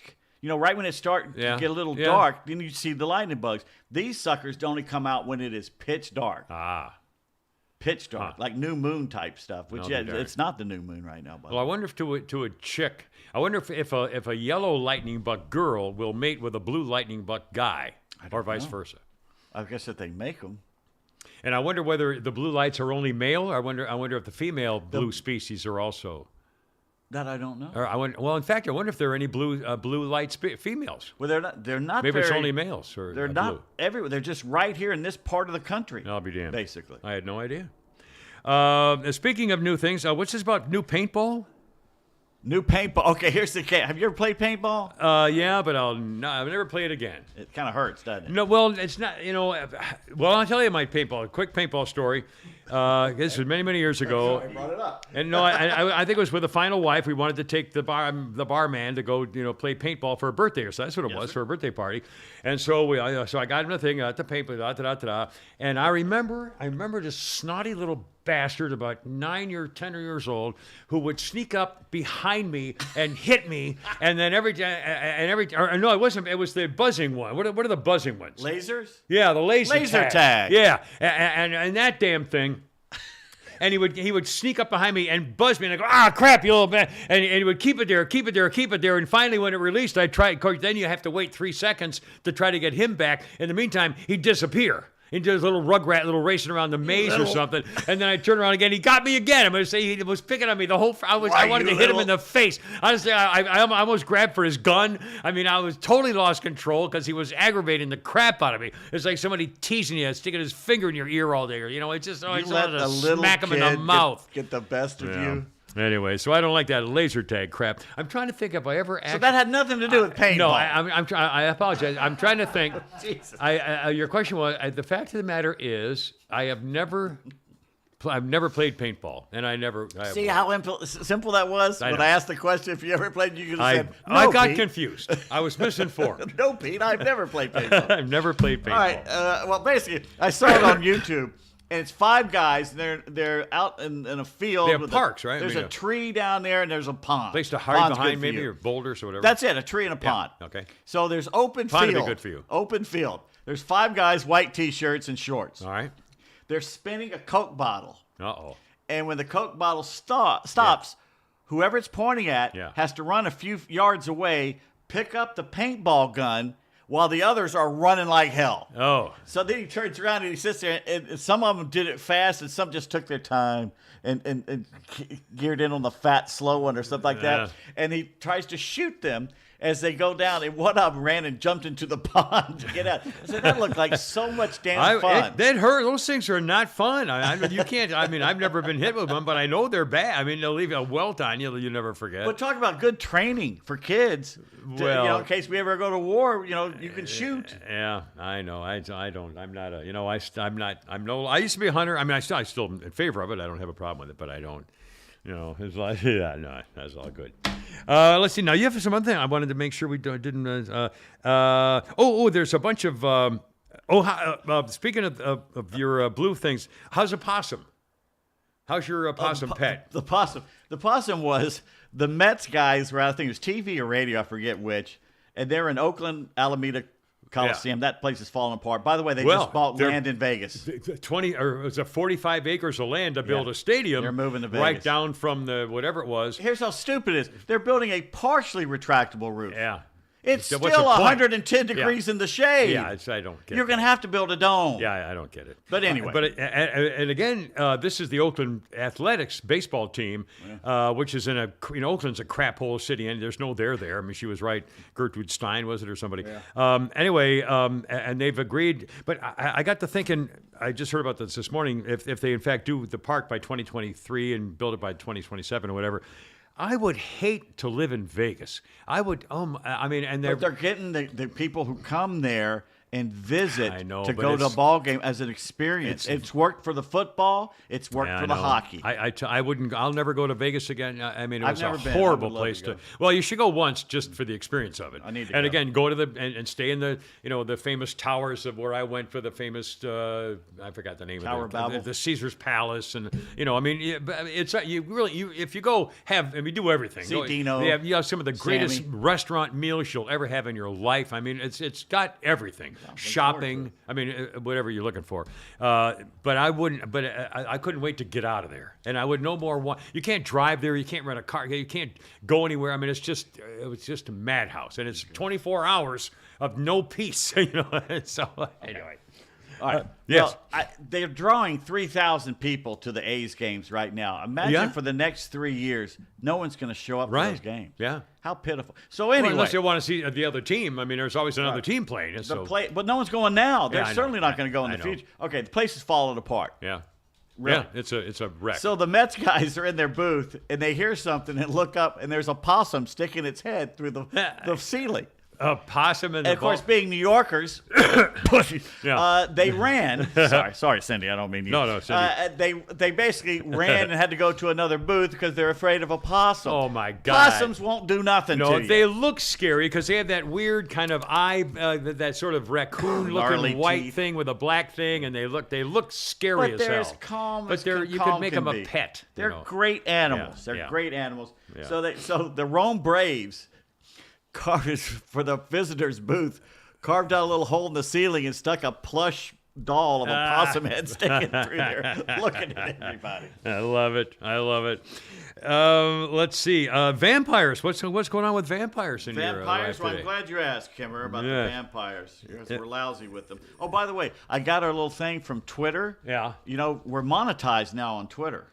Really? How much so we getting money now for what? For what reason? People look us up. Give me an idea of how much basically Well- the ads that Twitter puts on, I think, stuff like that. Oh, probably $8,000, $12,000, maybe something like that. Eight's a good number. Eight's a good Keep number. going. 80,000, No, I 90,000. would go down from there. $45,000. I would go down. I'm gonna go $8. $8. Eight. Well, yeah, but split up. That's almost $3 a piece. 2, 4, 6. Yeah. So there's a car note right there. Oh, there's no splitting it up. It's going straight to the bank account and just sitting there. It's accruing interest as we speak. There's my house note, so we're going to make it after all. It's amazing. $8. You're All telling right. me. According to a Serbian ethnologist, Tadimir Vukanovic, Yeah. who's no longer with us. No, by the he's way, dead. Yeah. The Roma, or what we used to call gypsy Yeah. people, Yeah. in Kosovo believe that vampires are invisible to most people. Okay. So if you want to know if there's a vampire around, you have to get a special kind of person. Yeah. You have to find a twin, brother or sister, born on a Saturday, wearing their clothes inside out. Well, okay. What are the chances In Serbia. that you could even look it up? Where do you advertise? We need Looking for, searching. man looking for blood drained victim. Relationship status. Single vampire twin. I just switched my what do you call it? What did you just say? Status A relationship on status. Facebook. You switched it? For what? 20 years now, I've had divorced on there. Yeah. And I realized how stupid it is to put divorced. But But God, looking. that was the 80s, and it wasn't Horny. even a divorce. It was a null. Need a chick. Can you put need So I a put babe? single on there. Well, there you are. that's what I And what's am. happened now? Huh? Did anybody? Oh, it's just yesterday. well. I've only had 14 women respond so far. Well, you've got to let home. Long let John us- Silver's, which is my favorite Yeah. fast food restaurant of all time. By the way, Donnie just gave us a hefty donation. Donnie, thank you, man. Appreciate it. I think it You was Donnie. rock. I think it's Donnie. Was it Donnie? Let me look here. How come I didn't get a message? I thing don't on know. that? You're usually a little late. Ah. That's what she said. Hello. Long John Silver's is teaming up with Cheesecake Factory. What now? Long John Silver's Cheesecake Factory. They're going to have cheesecake from the Cheesecake Factory now for dessert. Well, I don't really care about cheesecake. I used to like Long John Silver's. They had great hush puppies, or loved Long what do they John call those? Silver's. Hush puppies, right? Hush puppies. And what was the other name for them? Puppies of Hush? No, it was. What the hell was the other? No, that's the only name for I them guess is it Hush is. Puppies. Why do you keep I'm calling thinking it of something else, and I don't know why. Anything else that was on your mind you wanted Well, to I talk about? think you had a problem with Joe. I'm going to talk Joe about Rogan. Netflix in a minute, but Joe Rogan's done something here. These oil environmentalists or something that go and disrupt and throw paint and milk on the Go great to art. museums and They jumped onto a pool table at the World Snooker Championship in England and put dust and powder everywhere on the tables. And I'm sitting there watching as it's going on. He needs to hit these people I'm in thinking, the face. take that cue stick, right in his nose. hit him right up the side of the effing head. Yeah, with a hard end Until of it. you start hurting them, this is going to keep happening. So Joe Rogan said, "These dorks make me want to burn tires." I hope he wants to do what Winnie Mandela their did, necks. put around their necks. Yeah. A necklacing, as they used to call it. Because they don't go out. Okay, so burn forever. Here's what the New York Times and Washington Post has been doing. You know the poor guy, the National Guards guy who leaked, that leaked all these documents and everything? The 21-year-old Massachusetts. Instead of the FBI going for him, the Times and the Post went looking for him, got him and outed him, and reported him to the FBI, and then applauded the FBI. These are the same people that have leakers all the time. Right. But it wasn't their leaker, so they exposed him. Yeah. Now, the Washington Post is printing all the leaks as if they were theirs. As if they were theirs. And Glenn Greenwald pointed out, this has never before happened that he can remember. No. And the only time you should ever expose a leaker is if that leaker has lied to you. Such in this case, Reuters headline not too long ago, Russia likely behind U.S. military document leak, U.S. officials say. Blatant lie. This is never before have the mainstream media been in cahoots with the Justice Department for political purposes against an entire segment of America. I mean, Against like us. Against everybody else. It's against us, but we're the only ones who care about it. You think the Democrats are complaining about this? Is anybody saying this is wrong from the Democrat Party? The New York Times and Washington Post is working for 5 blue cities or Democratic cities. The rest of the country, they don't give a crap about. It's just unbelievable. All right, here's some good bad news. Netflix is no longer going to send out their DVDs in the envelopes. I knew you've got that story. And by the way, my first reaction when I heard, and again, I don't know, I don't have Netflix, and so, but I remember DVDs and I remember Blockbuster and stuff like that. So what does this mean, and what's the difference? Well, the thing is, when someone told me in 2008 about Netflix, I go, there's no way this exists. And she says, this is the greatest thing ever. This is a woman that she and I disagreed on everything. She goes, you will love this. And she was right. Netflix was great. It's how I watched Deadwood. I watched so many stuff. And you waited in the mail, and if it wasn't there, you were disappointed, and you rushed to get it in the mail because if you missed the day, you missed 24 hours. It was the greatest thing to show up. Well, after 25 years, they're no longer going to do them starting in September. Everything's going to be streaming. Now, streaming was the second greatest thing they ever came up with. Yeah. The problem is they don't have the rights to stream everything. So there are hundreds, if not thousands, of TV shows and movies they will no longer be able to get on Netflix because they can't send out the DVDs anymore. They're not making any money. They said their business is shrinking, and they have shipped, listen to this, Netflix has shipped, since its start of shipping the DVDs, 5 billion discs. Yeah. And I have one of them. That's how popular it was. It got to the point where I forgot about one, and I wrote them and said, I'm sorry, what should I do? Is there a late fee? And they said, just keep it. Yeah. They didn't care. Yeah. Get a subscription was $10 a month for one and $20 a month for 3 at a time. It was amazing. They have a loyal but small fan base, and the thing is, you're not going to get titles anywhere. You can't find them anywhere else. Al Hardy, who we used to work with, Al is a big cinemaphile, and he's crying over this. Yeah. And you get a bunch of foreign movies, old stuff. Well, one woman who started getting DVDs in 2009 said, I really enjoyed being able to see the trailers at the beginning of each disc. I would get so many ideas of new, old movies that I might like to see, and I'd write them all down, and sure enough, they'd be in their catalog. Again, it was just a great service, and even the trailers lead to other things. So you wonder what they're going to do with all of them, because they have they should millions. got to sell them. I mean, people will buy them, right? I think they should sell them. Yeah, I will. I mean, but then you're going to have to throw keep them away. You're going to have to keep a DVD player and make sure it keeps working. Yeah, it's kinda but somebody. people have VHS things still out there. Yeah. I've been finding reel-to-reels that I'm trying to find a place to play them and record them. God knows what's on those reel-to-reels. Yeah, I've got old videotapes of me doing TV news stuff from the 80s. Yeah. With no pants on. With no pants and no balls. It's an incredible story. Some other things that you'll know more about than I will. Twitter has removed the policy against dead naming transgender people. Okay, this is a little, at first, slightly confusing. Twitter has removed the policy against targeting, misgenderizing, or dead naming transgender individuals, raising concern that Elon Musk is now becoming less safe for marginalized groups. Please. Okay. The policy against dead naming, which means using a transgender person's real name before they transitioned. In other words, if a guy, who's this new tranny now with a Bud Light girl? What's his name? Dylan. Okay. If his boy name was Bobby and he was in the news, and if CBS were to say, the new Bud Light spokesman, Bobby Firkin, that's dead naming. That's mistakenly using the name he used before he transitioned. The right name. So yeah, the correct name. You're no longer supposed to use the correct name. That was the policy. As well as purposely using the wrong gender as a form of harassment. You blow me on that one. Yeah, so Twitter will only put warning labels on some tweets that are potentially in violation. But again, the whole thing is ridiculous. If a tranny, a boy, girl, is not a girl. Sorry. It's just true. I thought you were supposed to be true. Well, Shannon lost his first account, the Shannon Burke, over this, and he's asked Elon yesterday, please give me my thing back. Yeah. Elon Musk is coming out with Truth GPT. He says the artificial intelligence is leftist. It's a popular chat box, has a liberal bias. He's going to counter it with his own AI creation called AI chat box Chat GPT called Truth GPT.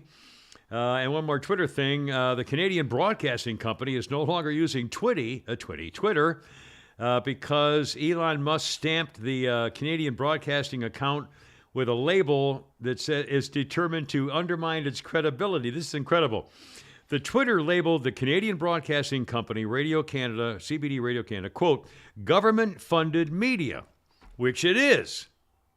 And so the Canadian broadcasting people said, well, that's like quitting Twitter last month like National Public Radio because you call us, well, you are. So they called you by the truth, and so you quit. They don't like truth. I mean, what more do you need? They don't like science or biology either. They don't like any of that stuff. By the way, I think it was in England. There's a film, you can look it up, of a guy they said was a pedophile.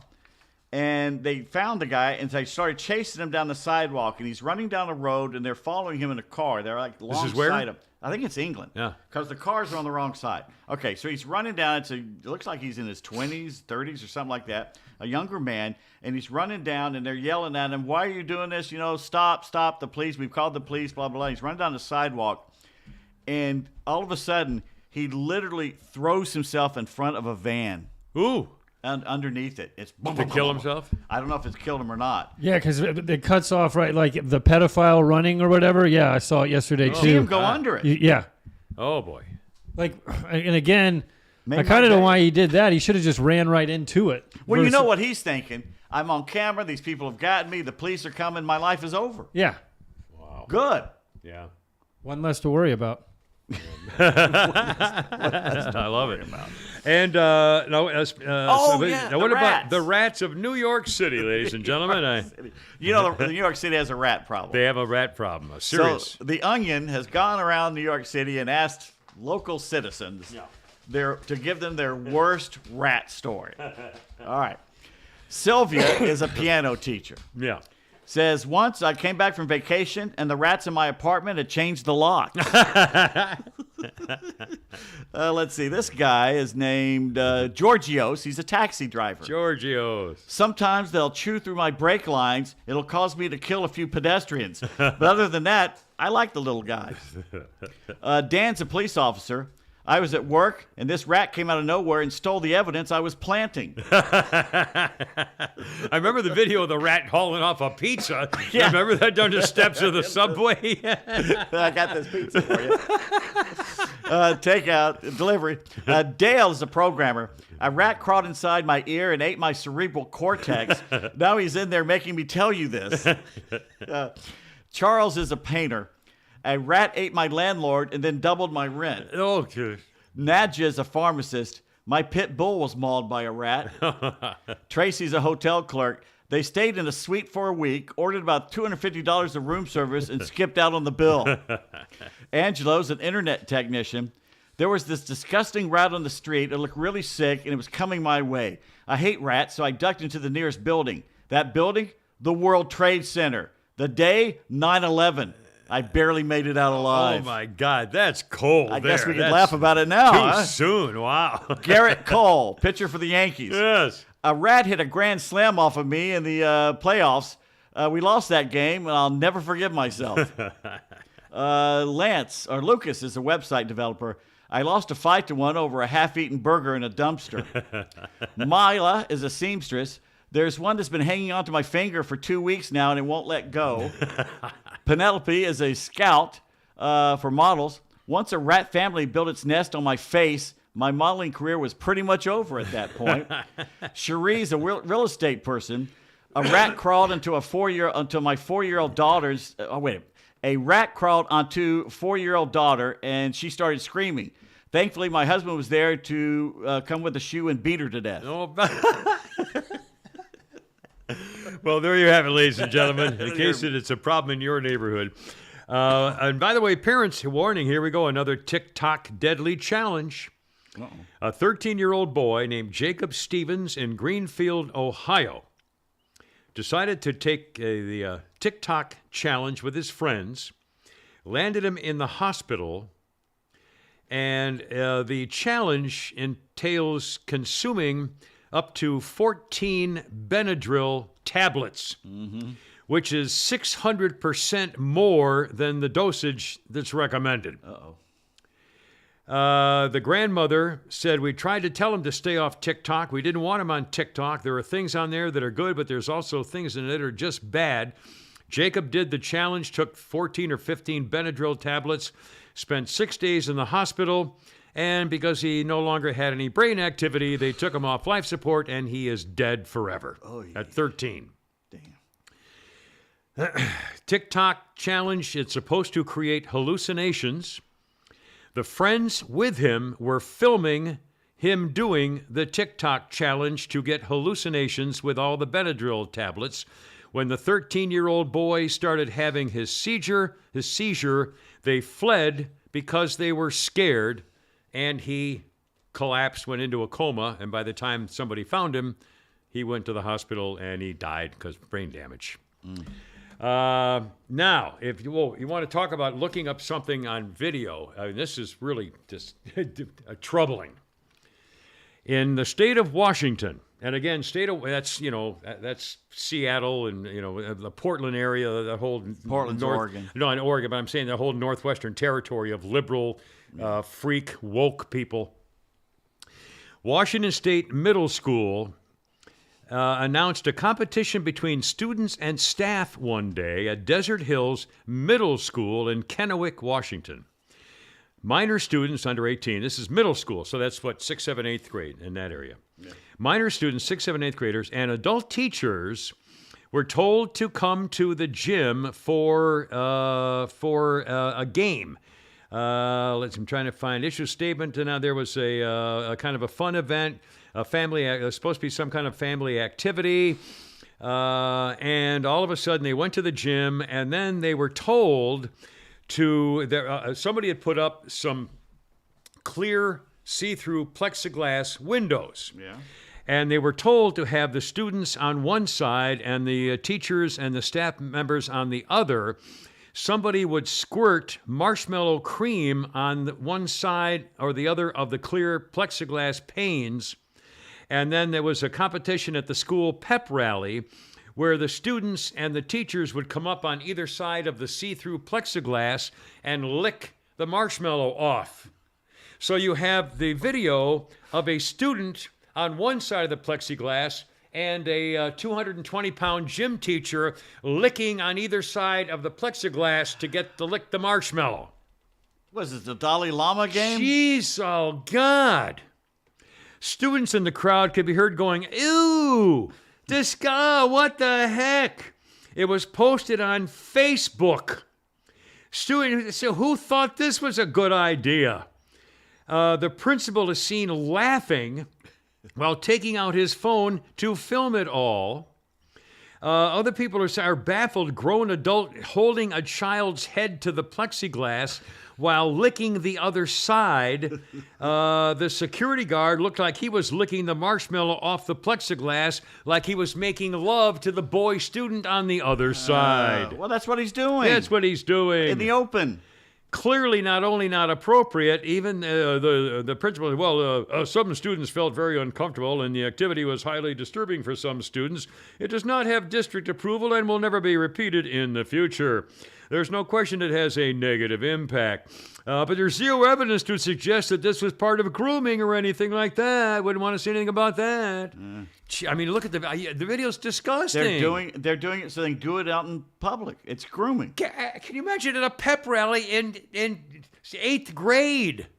I mean, what's the matter with these people? They're teachers. Most of them are scum. Gee, I mean, who thought that would be fun? Socialist scum. Worthless. Most of them. I mean, unbelievable. By the way, I forgot to do this the other day. Yeah. You know, Cindy, who does our taxes, does a great job. With a Y. Has this product she's invented. Is this a slipper thing? Yeah, the rechargeable heated shark slippers. You can get them on Amazon, and they're the cutest things. What do you mean shark slippers? They look like a shark? Does that not look like a shark to you? Oh, my God. They have little shark teeth in the front of them. Oh, That's my God. right, They're they're gray, shark. and they look like you're wearing a shark on your And you can tootsies. plug them in USB and charge them up so they're heated. I'll be damned. And they're from Jokari. So when you get up in the morning, you just put them on, and they're already heated slippers. They're already good. Well, I put them in the bathroom ready to go in there or something? I'm sorry. I guess you could. Go ahead. I was helping. I'm trying to help you with You your are trying to help. commercial Mr. for Helper. Cindy with a Y. So you can wear them when they're cold. You put them right on there. I'll just wait till you You have them right by the bed. Jokari. Jokari USB rechargeable heated shark slippers. And they're they're inexpensive. Go right So there. if they wanted to Google it, Jokari? Well, Amazon, just look up. I put shark slippers heated. Okay. And it came down like 2 or 3. You just scroll down 2 or 3 things, and it pops up. They're the cutest thing. It's Jokari is the name of the company. J-O? Is that And what she invented them. Cindy invented these Unbelievable. things. Cool. Well, we need to help her so buy these and we'll all be friends. That and all of your dreams will come true. And Tunnel for Towers is the her favorite charity. Oh, good. Tunnel for Towers. So check that out. That's very, very nice to know. Thank you, Cindy. That's very sweet. Thank you, Mr. Helper. Oh, no, really. I was just trying to be part of the team. By the way, there's something going around. I don't know if it's viral, but it's a thing on the internet, social media, about McDonald's French fries. I remember saying to you years ago, in the past, growing up as a kid, in the early days of McDonald's, back when their hamburgers were 15 cents. 15 cents for McDonald's hamburgers. They were the cheapest, and actually, I think they were the first of the fast foods. It was McDonald's Crystals before was Arby's. around. Crystals, wasn't there? No, I don't know about. I'm not sure about that. I think to me, I don't remember a Crystals or an Arby's or a Roy Rogers or anything before McDonald's. But it doesn't matter. Anyway, long ago, back in the early days, burgers were 15 cents. Fries, I think, were a dime or something like that. And the French fries were the best French fries you've ever had. One, because they were cooked. They were not undercooked to get more of them going to the thing. They were cooked thoroughly. And they were cooked in beef. Is it tallow or fallow? What's the word for the beef fat? Tallow, I think. I think it's candles. What's that? I think that's candles. Well, it could be. Anyway, they were cooked in beef fat. And they were freaking delicious. And then all of a sudden in the 70s, we had the whole, red dye number 2 is bad and beef fat is bad. And so they started cooking it in, canola oil or something. And they were never the same. Well, all of a sudden now people are making a comment because all of a sudden somebody said, now, wait a minute, somebody discovered that the McDonald's French fries are once again being cooked in beef. Well, there's a secret. Here's the secret. A guy in San Diego got a video, and it said where they learned the food facts about McDonald's. Here's the secret. I know why McDonald's fries taste different from all the others. I'm going to tell you right now. It's because McDonald's cooks their fries with beef flavoring mixed with their vegetable oil. So the fries taste so much better because of the beef flavoring, which was the point of the beef fat, cooking in the beef fat before. And McDonald's actually said, quote, When our suppliers partially fry our cut potatoes, they use an oil blend that contains beef flavoring. That ensures a great tasting, recognizable flavor we all love from our world famous fries, which is great. I mean, but again, that's why they were so good, because they cooked them in actual beef fat. And now they're doing, it's not as good as the original. It's like new Coke or original Coke. Classic Coke's not the original Coke. But anyway, that's why McDonald's, and it was kind of a social media thing. Guess what I had for breakfast this morning? I'll bet you had cantaloupe and grits. That sounds tasty, actually. No, I had a Cuban sandwich.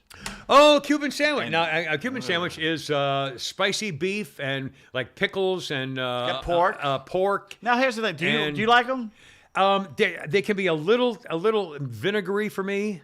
The flavor I get out of a Cuban sandwich is a little too vegetable or vinegary. Or You don't like the pickles, do you? I think that may be the pickle thing on. Yeah, you I don't love like pickles, pickles. but not in my sandwiches. Yeah, because to me it makes it the pork and the pickles. Yeah, what see, makes it. I love pork. I love, I'm not, I mean, I'll enjoy it. If I have one, I'll enjoy the hell out of it. But I wouldn't go buy one by myself. Really? Yeah. I did this. I found out they're there was good. I mean, one not close, but on the way down here. They and have I no meat ripped in them, though. there. Sometimes they can be It kind was of almost skimpy. a roast beef type thing. It was a little too much of the beef Really? and not enough of the pork. Oh, I So would never really love complain the about pork. that. Yeah, well, cool. Yeah, so it was kind of like a roast beef sandwich almost. But Is this a Cuban place or yeah, someone it was that? a Cuban place. Yeah, Not going to say and that's a where, good but- breakfast. and the French fry it wasn't breakfast. That's lunch. Yeah, You know? I was going to say. But I ate it for breakfast. Well, anyway, good I got to stuff, go Maynard. restock my refrigerator because I got nothing in there now. got nothing. I threw everything out. And you live in a food desert. I had to throw everything out, all my food. I mean, There's and no my, food within my 20 miles of condiments, you. ketchup, mustard, mayonnaise, butter. I mean, I bought some ice buckets and some coolers, and so I saved, butter and mayonnaise, stuff like that. But You might as well be in the hood in South Atlanta. There's I no know. food. There's I no know. place to buy food where you live. it's gone. Alpharetta? None. I wasn't going to go at the line with a thing. All right. Now, Holy Crap at Sports. We'll be doing one of those tomorrow with the incredible Pete Davis. Now, Major League Baseball is at it again. Major League Baseball has now announced a new series of rules for the Atlantic League this season, Yes, sir. including a designated pinch runner. Stupid idea. So, the pinch runner rule will now say, this is in the Atlantic League, a player who is not in the starting lineup can be used at any point of the game as a base runner. And the player who was subbed out, let's say your starting shortstop is on first, you Your take him starting out. shortstop's on No, first. I didn't mean it there. Okay. Your starting shortstop goes on first. You get a pinch runner for him, so the shortstop goes to the bench. After the pinch runner does what he does, the shortstop can come back in the game. First of all, you're not replacing your shortstop. He's probably the fastest guy. Well, I'm just okay. Then the pitcher. I mean, then the catcher, the guy with a broken You're an leg, idiot if you're- the pinch runner for the guy with a You broken know what leg. this is? I- This has nothing to do with the pinch runner thing. Right. It's one to bring in more action. I know Steals. that. This is the first step. They're grooming us to accept letting players leave the game and then come back Yeah, right. in. Well, Like here it is. football and hockey Yeah. and basketball. Yeah. And you talk about, Substitutions. Yeah. you think you can keep your scorecard straight now? Although let me say this. That's part This- of the game of baseball, but they're going to change it. I guarantee. This is my obviously my first thought about that. The only possible way, if they like a hockey, when they change shifts, they bring Yeah. they have 2 or 3 You have second to. basemen, and like in hockey they have a different guy. And so the only good news about that in baseball would be it would give the managers a billion more opportunities to manage a specific situation. It's confusing. And the only other good news is that for the fans might be that if their favorite player wasn't playing that day, he might get in a couple innings because they're switching people. And you might get more players you haven't seen before and get more. I don't know. I mean, it would be a madhouse to try to keep it figured out. You might as well Your not. scorecard would be this big. I mean, yeah. This whole thing with the bases and the throwing over is one of the reasons the Braves went and got this Sean Murphy guy, because Yeah. he's like maybe the second best guy behind JL Realmuto of throwing guys out, stuff like that. Yeah. But it's almost to the point where it's not going to matter if it could be Johnny Bench back there. With John Elway's arm, it's not going to matter because they're going to make it so easy, especially if they put pinch runners in. Yeah. You're not going to catch any of those guys. It reminds me when I was watching Brady's traveling team, baseball team, they can steal it's a higher league than Little League. They're 12 years old, whatever. But they can steal, but only after the pitcher you gotta starts throw the to ball. throw. Yeah. But no catcher in that league can throw the ball down in time for the guy to not take second base. So anytime you get on first base, as soon as the pitcher starts going, he's going to steal second base. So it's an automatic guy on second base. And that's what it's going to come to with the bigger bases and the not throwing. I mean, it's going to be that where it's almost an automatic guaranteed steal. It's And now gonna you got take- a scoring guy position every time you get on first. If you have an advantage about having a great catcher with an arm back there, it's going to take that advantage away. So which might mean better news for catchers with bad arms, but again, Well, it's only going to matter if you hit the ball as a catcher. Yeah, I know. Yeah. So then you're looking for hitting catchers rather than throwing Right. catchers. Mike Piazza. Now the other thing was so that would be a substitute base runner, and then you could put the guy back in again that he took place. Oh, Gazoo night. Rocco says Walmart delivers groceries now. Oh, all right, fine. I'll never eat again. They also deliver smart TVs. Yeah, I but- also lost another pound too. So what do I know? God, I'm gonna just wasting away. The double hook. The double hook would allow the designated hitter rule. The teams could use a designated hitter for the pitcher, as long as the starting pitcher throws at least 5 innings. If he does not, then the team will not be able to have a DH, and the pitcher spot would bat for the remainder of the game.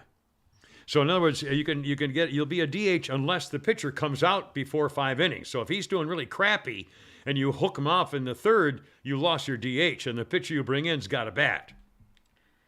Why are they Again, it's just why are they complicating who said this? fifth inning? Why? I mean, who's making? What do they? What's the You deal? know what? It's the NFLization of baseball, where you got more rules upon rules upon rules, and we see it's but making again- the NFL almost unwatchable. But again, they just made the DH rule to get the pitchers out of the bat. Now they're trying to make it so the pitcher will have to go bat again. Okay, there's this thing in their head To make more to make the starting pitcher stay longer in case he's in trouble, he's going to have to stay longer, or they're going to make the new pitcher bat.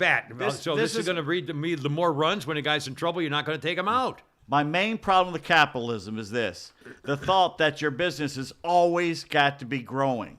Because there's going to be a certain point where it's not going to be able to grow anymore, and you got to just be able to work around that. Because you're not going to become IBM, at some point. Well- Most companies don't do that. But they got this thing in the head: if you're not growing, you're dying, something like that. Baseball's almost got that thing. If they don't constantly bring more people in and more people, what if baseball's reached a crescendo? What if we're at that limit where this is just the amount of people that are going to watch it, no matter what? Well, it wasn't that long ago when baseball and NBA teams were never worth $500 million. I mean, that was never.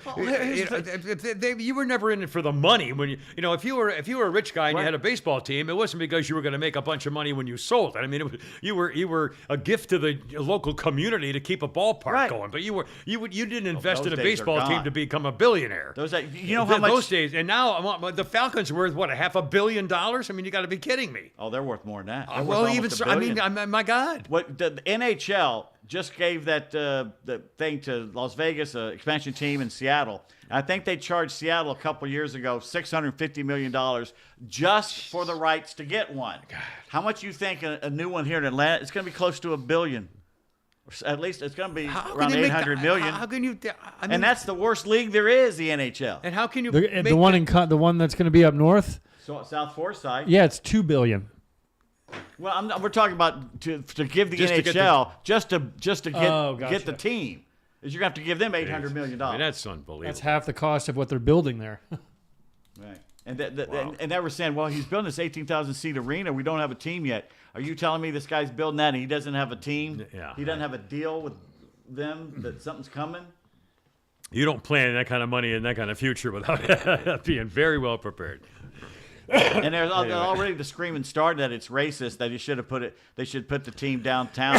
They've had 2 teams downtown. They've Fail done- They moved miserably. Both of them. And Yeah. it The wasn't Braves the used to be fans' fault. downtown, yeah, and the It- Hawks and everything else. Yeah. And the same people screamed that it wasn't going to work for the Braves. The Braves are like a success story. Everybody in baseball is trying to do what the Braves are Right. doing. Yeah, and again, it's the Braves community. They've got a whole They thing now. own It's- all of that. They're yeah. making money hand over fist. Yeah. But I don't know how a $2 billion hockey thing is going to make him. How about a happy, weird story in the animal kingdom? How about that?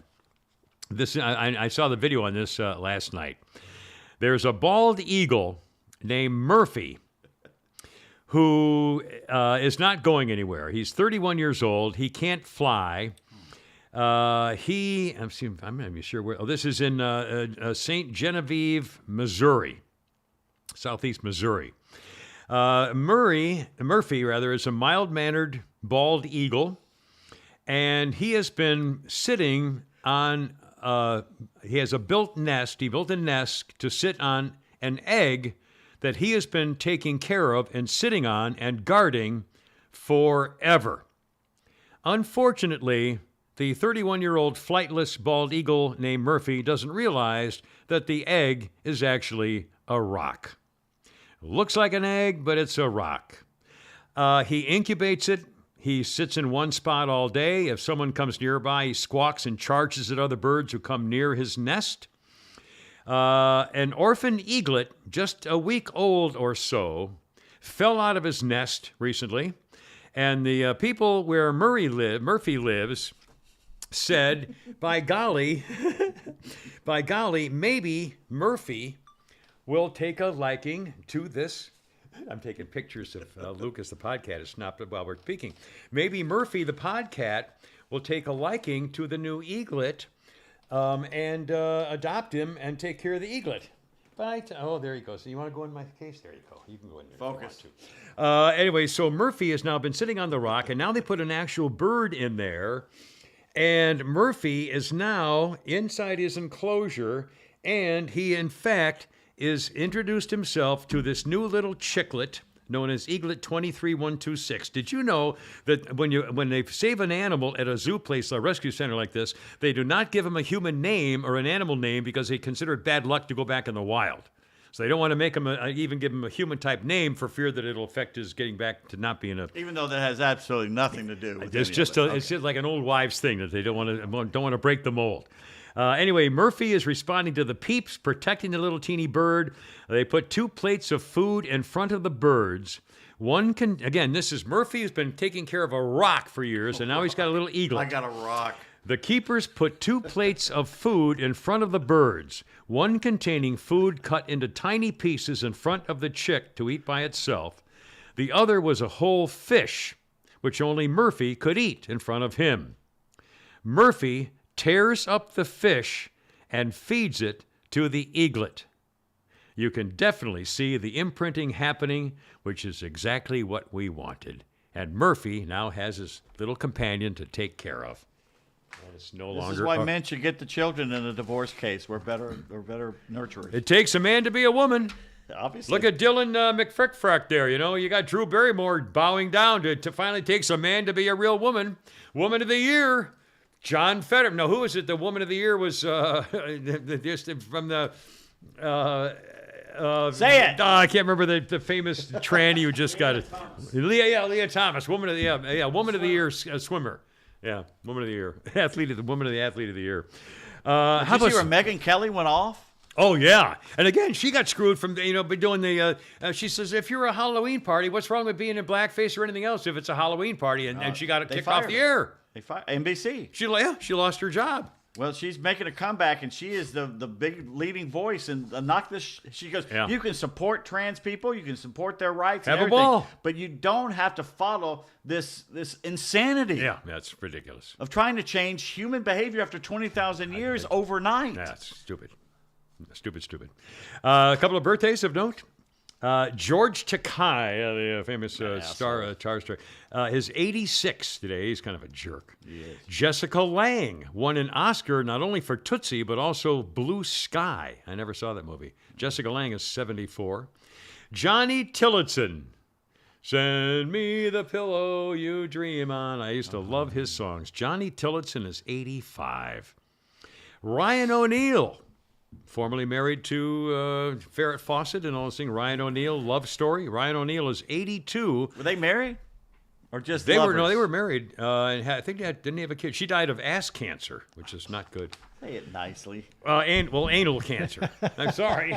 Well, she did. Died of ass cancer. Well, I'm sorry. I had that.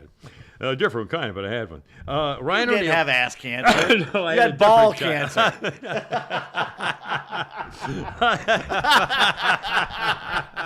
What happened? Did your balls drop off? I had man love cancer. Ryan O'Neal is 82. Ryan O'Neal was diagnosed with stage 4 prostate cancer in 2012. How has he lived 11 years with stage 4 prostate cancer? They probably took Mine, everything out. when I got diagnosed, my Gleason score, you get some scores when you get diagnosed with Jackie prostate Gleason? cancer. It's kind of a Jackie Gleason, about how fast the things are growing, and so you tell you what you're dealing with. And mine was really fast moving, and it wasn't even stage 4. But the guy said, "Okay, we got to do something because this is not good." I can't imagine how he was stage 4 prostate cancer for 11 years, and he's still alive at the age of 82. I'm surprised with yours. The guy says, "We got to act fast here. Here, get up on the table." Yes, his left hand was on my left shoulder. His Young right man, hand was on my young right man, shoulder. Young man, no, eating don't the stop. flowers. Hey, flounder. I got him. Hi, kitty. He's eating the flowers. A couple more quick. Don Mattingly, the baseball now Asshole. currently, he's a jerk. He's a bad He manager. turned into be a real jerk. He's a bad manager. I used to think he should be in the Hall of Fame. Screw him. A former Yankee star, and now he's managed, 3 or 4 teams now? They Is didn't he- win till he quit. Yeah. Let's put it that way. Mattingly's 62. Speaking of baseball, what did you think of Max? Is it Scherzer? Scherzer? Oh, got thrown out? 10-game suspension. I could, you know what? Was that the Rosin thing? Got thrown Yeah. out? He says it's rosin and sweat, and it may be. I don't know. I don't know if he's cheating or not. He's, him and they're old now. Changed his glove twice. Yeah. Anyway, he got thrown. The first time, I guess, he got thrown. First pitcher to get thrown out for the hand check they give. This year at least, or maybe ever. I don't know if anyone's ever been thrown out since they think started they've doing been it. thrown out. Since they started I think doing so. it? I don't know. Clint Howard, Ron Howard's brother, was in Gentle Ben and some other things. Clint Howard's 64. Doesn't look a thing like him. No, they're totally different. Yeah. Carmen Electra is 51 today. Carmen Electra, famous from the Pussycat Dolls many, many years ago. Dennis Rodman, the famous basketball freak, had been pursuing her, trying to get her to go out on a date with him. Finally, she said, okay. He kept sending her his phone number. Finally, they had met at an event or something. And finally, she went out on a date, and she said later he was the most romantic and thoughtful and pleasant gentleman. She was totally freaked out and surprised how romantic and thoughtful he was. They started dating. One morning at 6:30 in the morning, they were in Vegas and decided to get married. They got turned down by the first 5 different places they went to. They finally went to a chapel, and when the minister explained the importance of the wedding ring, Rodman says, "Shut the hell up and get on with it." So they got married. Rodman, had the marriage annulled 9 days later because he admitted he was nuts and he was stoned. But they did stay together for nearly a year, were very close. They were living apart mostly, but they were very close, had a great relationship, and it wasn't what we had all been thinking all these years later from, She when is a walking petri dish. she's a disaster. Yeah, she's a... and him too. Yeah. She's a... yeah. Imagine the bacteria floating between those two. No, sir. I cannot. By the way, I just got the Venmo message you got like 20 minutes ago or an hour ago, unless that's another new one. Let me see what it Well, I is. pay extra for that. It is Fernando. Oh, no. Fernando. Fernando. Again, Fernando. God You're bless the you, my best, friend. I'm very, very appreciative. A couple of historical notes here. 1871, Congress authorizes President Ulysses S. Grant to declare martial law, impose heavy penalties against terrorist organizations like the Democrat Party at that time, and use military force to suppress the Democrats' lifelong racial hate and brotherhood club, the Ku Klux Klan. 1971, exactly 100 years later to the day, the Supreme Court upholds the practice of busing students to various schools based on their race to achieve integration and get those quotas up there. Later on, this practice would be the only reason we have Vice President's side piece, the shiftless podium princess as well, Shirley Temple, and a girl Supreme Court justice who doesn't know what a woman is because of the practice of doing everything based on race and gender. 1902, Pierre and Marie Curie discover the radioactive element radium. No one at the time knew the danger of it. Their daughter died of radiation cancer. The people who painted all the wristwatches with radium dials so they glowed in the dark, most of those people died of cancer radiation things too. I had one of those watches. We all did. Everybody I know had one of those glow-in-the-dark watches with the radium hands, and it was from radioactive radium in the watch. Surprised we're not all gone. 1949, Phil Spector's father committed suicide when Phil Spector was 9 years old. His father's headstone became the title of a hit song that Spector wrote for the Teddy Bears, the only vocal group Spector actually ever joined. The title of that song from his father's headstone was To Know Him Is to Love Him. Phil Spector and the Teddy Bears. 1959, Gold Band Records released the song Puppy Love, recorded by Dolly Parton, who put it on tape 2 years earlier when she was 11 years old. 1841, the first detective story was published. Edgar Allan Poe. I'll bet you know what the story was. The first detective story, Edgar Allan Poe, 1841. Murder in the Rue Morgue. Murders in the Rue Morgue. You are correct, sir. 1853, Harriet Tubman began her Underground Railroad to escape from all those racist, lynching, hate-filled Democrats who were lynching and killing all the people and are doing so today just because that's what they do. Got breaking news here. Breaking news. Glenn Greenwald reporting that the Democratic Congress people are now threatening to jail Matt Taibbi for exposing them because he supposedly confused acronyms testifying before Congress. So they got some reporter named Mehdi Hassan who's kind of said, well, you shouldn't have done this. MSNBC then went to the Congress people like Stacey Plaskett and others, and now they are now threatening to imprison him for 5 years. What did he do? He supposedly said something in front of Congress he shouldn't, but it's a lie. He didn't. And they got this so-called reporter. Offense of Congress? Is that what was he testifying, you mean? He was testifying for Congress. He supposedly said something wrong, and now they're threatening to put him away for 5 years. You know, then let's have an insurrection. By God, let's go up there. This is bullshit. They expose them, and they're going to imprison him, is what they're trying to do. Do it. I dare you. I freaking dare you. It's unbelievable. Oh, man, am I ready? I freaking dare you. Oh, God, please, God. Oh, yeah, I'm going to have a great weekend. I'm going to get everything polished and cleaned. And just going to make sure the ejector sites are all free and clear. I have my salt rifle already. Not a salt rifle. Yeah. When you pour salt into Yeah, the salt one. With. Shoot the ants. Shoot them in the eyes when they show up. Yeah, I tell people I have a salt rifle, and they go, "You have an assault rifle?" No. I have a salt. Those things rifle. are cool, by the They way. are. Really You are. just sit there in the porch. They're fun as hell. A fly comes up, and you go, "Kabam!" They shoot salt at flies and goes, bees "Pachoo!" and whatever. I don't shoot bees. No, well, whatever. Just mosquitoes and flies. Yeah, right. And moths. And myths. I'll shoot moths. Is it myth? The myth. Myth. And shut the myth. All right, by fly. We're going to do the one today, I guess. Crime is It's the one you just solved. sent. You want to do that one? We'll do that one. But first, the truly Yes. tasteless joke of the day. Aha. And it's blue. Yeah. Just telling you. Good. It should be. We're warning you, so tune out. What do you get when you sleep with a judge? Gavelitis. I don't know. Honorable discharge. Oh! If you're lucky. Here come the judge. Here come the bride. Okay, that's pretty Thank good. you. All right. Here. Are you the policeman or me? I'll be the policeman. Or no, you be the police person. Fine. I get the punchline. Okay, here. How high are you? No, officer. It's hi. How are you?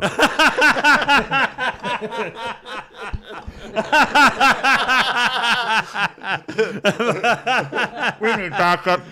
See Adam 12. We need backup. See the car. See the man. Got a man on the ground in cuffs. Sir, step out of the car. Car 54. Step out of the Where car, are you? sir. That's the next line. Sir, step Put the out car of in the car. park.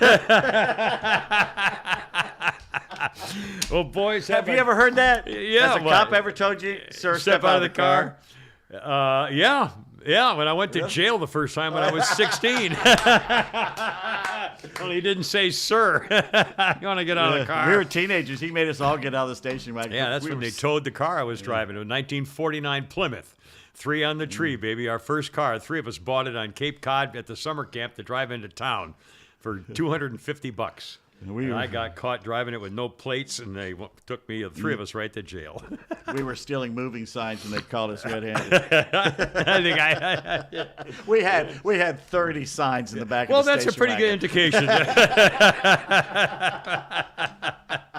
Yeah. Anyway, boys, thoughts for the weekend? Anyway, here we go. More Springtime. Firefly. watching and All right. packing. Well, God bless America. Thank you all. TheKimmerShow.net if you want to link up with us to help us out. And thank you all for everything. You'll be on Shannon Burke's show this afternoon. 6 o'clock. You know, I always forget about it. What's the Shannon Burke show? But how do they get his podcast or his It's his radio show. But it's called the Shannon Burke. I How do think they get I it? think What's it's the best way to get is it? Man Show? Is it still called? the Florida Man Radio. It's still the Florida Is Man it Radio. Florida Man Radio still? Florida Okay. Man Radio. Now he has a podcast that he does on the side, like Which we're going to be helping. Yes, Not now- helping. We're going to be on his. He's going to be on ours Right. soon. Very soon. Cool.